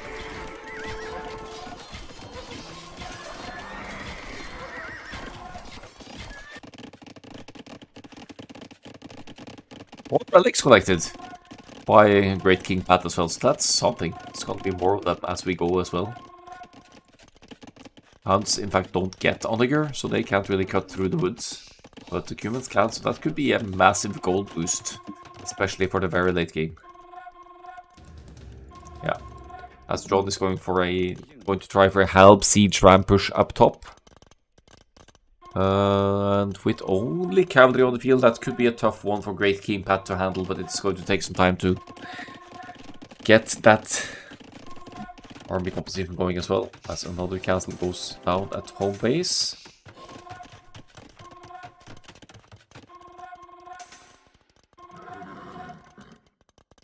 Once again, a period with no much fighting here, just massing up the armies. Not committing to the raids, just guarding their economies and getting the army numbers rolling here. Trebuchet moving out. We'll just try and start contesting this area. Still no infantry upgrades on the halberdiers. That's disaster for John, planning a huge push up top here. This is where the halberdiers should be, but they still need the upgrades. There's no upgrades whatsoever for John on those. I can't overstate or understate, or what's the term? Can't emphasize how important it is to get the infantry upgrades, even though the halberdiers have massive bonus damage against cavalry. It still makes a difference in fights like this. See the halberdiers basically dying to the unit they're supposed to counter now. There weren't that many paladins in the mix here, so that's a great fight again for Great King Pat. 60 in the positive side with the KD ratio here. Takes out that one trebuchet as well, so that castle certainly lives. More stables going up. How many stables total now? Probably like 9 of them. Sea traps not garrisoned with halberdiers at all. Shouldn't be able to do too much up top here, even though the main focus is down south, so maybe that northern push, northeast push catches Great King Pat a little bit off guard. They are both playing conservatively, you could say that.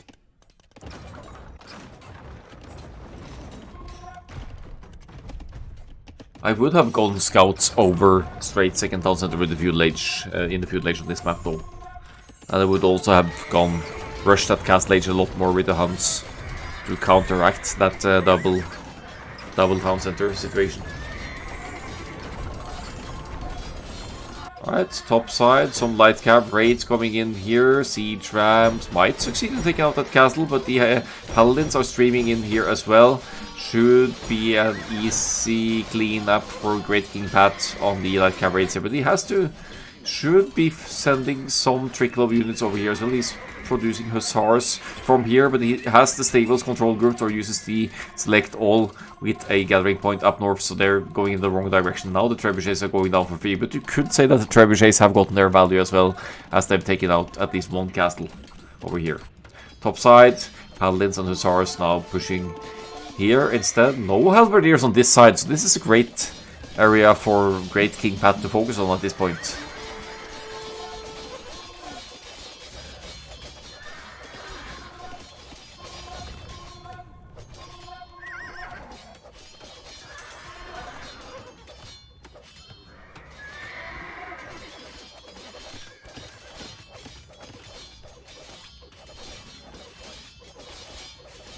Siege production going down here.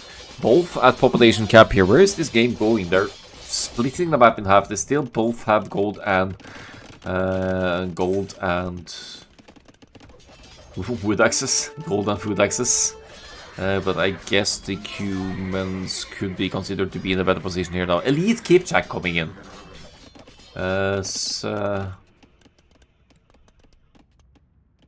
What are the Elite Kipchak gonna do here?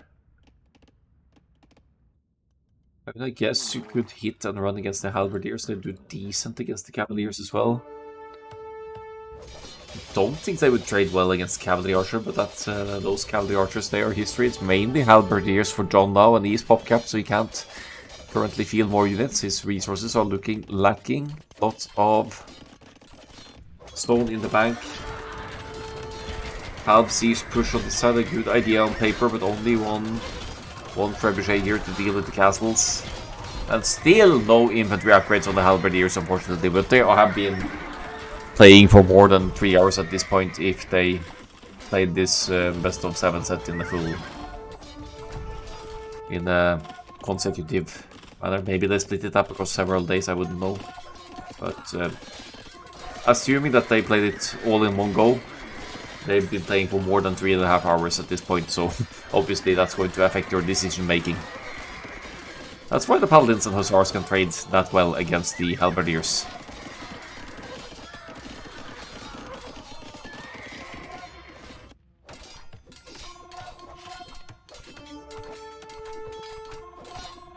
Military count pretty similar, military count also pretty similar. As we're seeing an aggressive forward town center for Great King Pat here now. Another 650 stone going into the castle over here as well. I feel like these things should switch places though. The castle could have been here at this point maybe. But the Paladins come in, enter from this angle now. Only Hussars topside for John.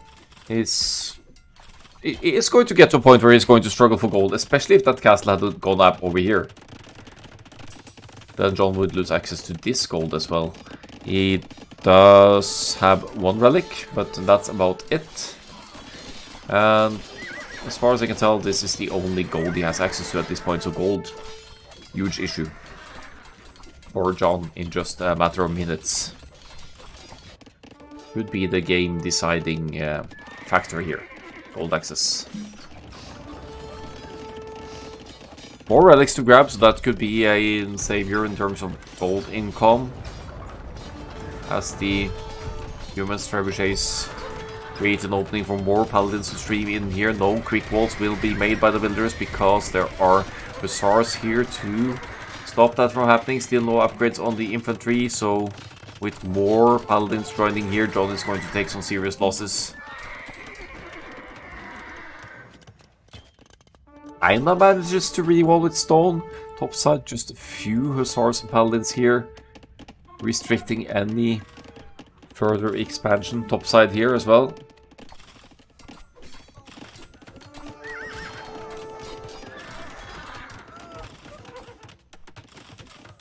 And yet another castle going down forward now, buying the zone for that one for Great King Pat.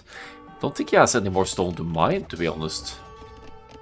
I think the map is out of stone, so you need to buy stone for castles. The gold is running low as well, except for the relics, which you will slowly be collecting here. See hussars out and about as well, but there are fully upgraded Imperial Age Paladins and hussars for Great King Pat. They also move more quickly, whereas John only has the +2 Castle Age defense. So he's struggling to keep up with the army strength here now. He's just being slowly but steadily pushed by Great King Pat from the southwest side, and is about to become victim of a reverse sweep here after being 3-1, being up 3-1.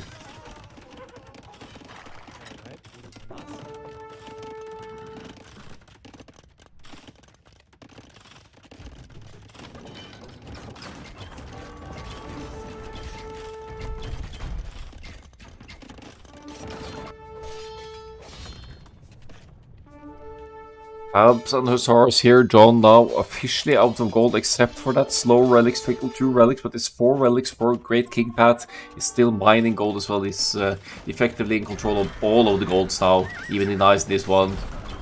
And shouldn't have any trouble dealing with the hussar raids for this area. Castles on both sides. That's 6 castles now for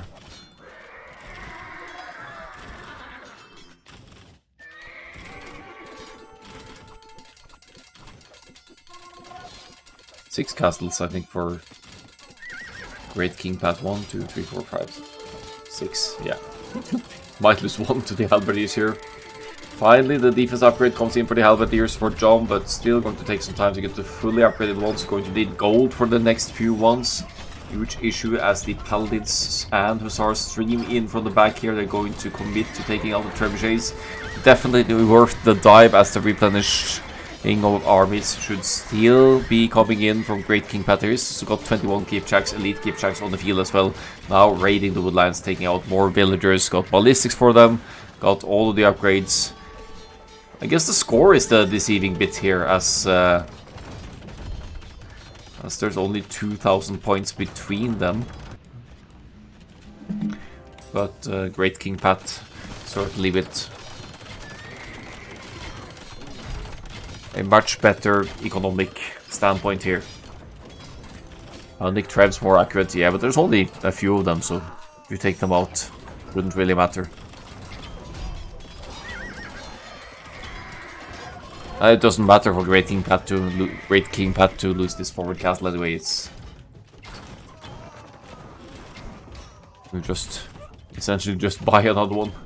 Second defense coming in for the Halberdiers now, so maybe our yellow friend will need to think about adding some elite skirmishers at some point here.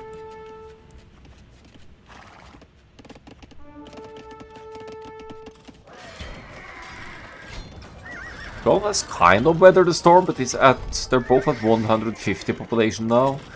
Still no gold access for John, as this castle is getting some desperate repairs here. I suppose the market rates are 195 gold to buy stone now. It's rough. Twice the military size for John, but that's mainly trash units. There's still there's going to be trash for Great King Pat now as well, but he still has gold in the bank, so if he conserves his own gold through making trash now, still going to be an advantage for the later game with that relic gold trickle and whatnot. Like 4 times the relic gold income or more for Great King Pat.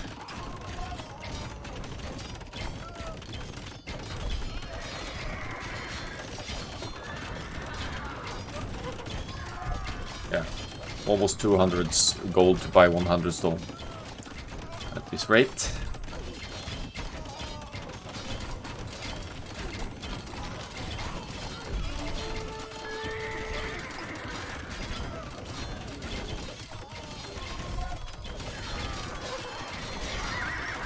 Elite Kipchaks should be dealing with small numbers of halbs here. Hussar numbers not looking too convincing anymore, and it's been a while since John has been able to raid Great King Pat's side. He's scrambling by castle to the top side though, but there are Kipchaks here to maybe meddle in, maybe send in some Hussars Paladins here to just be plain annoying there.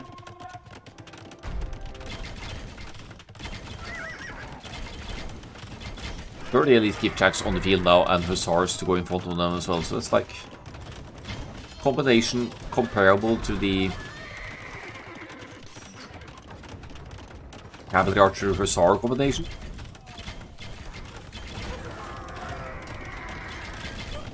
But not having access to Bracer obviously hurts for a ranged Cavalry Archer unit like that.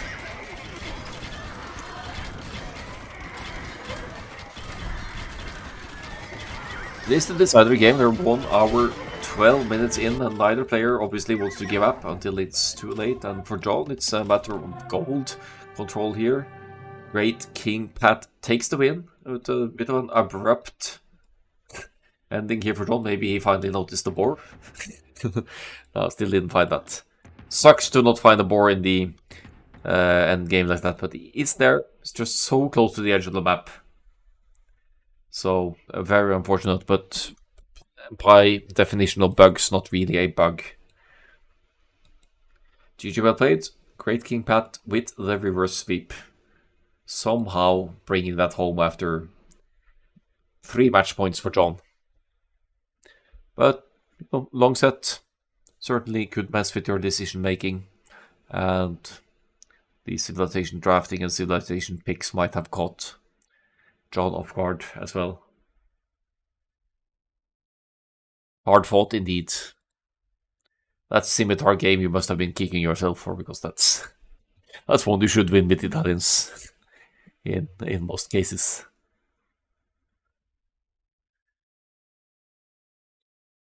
Or John, I mean.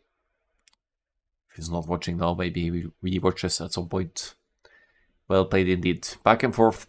1-3-3 into a 4-3 for Great King Pat in the end, with pretty convincing KD here as well. 667 now into 421.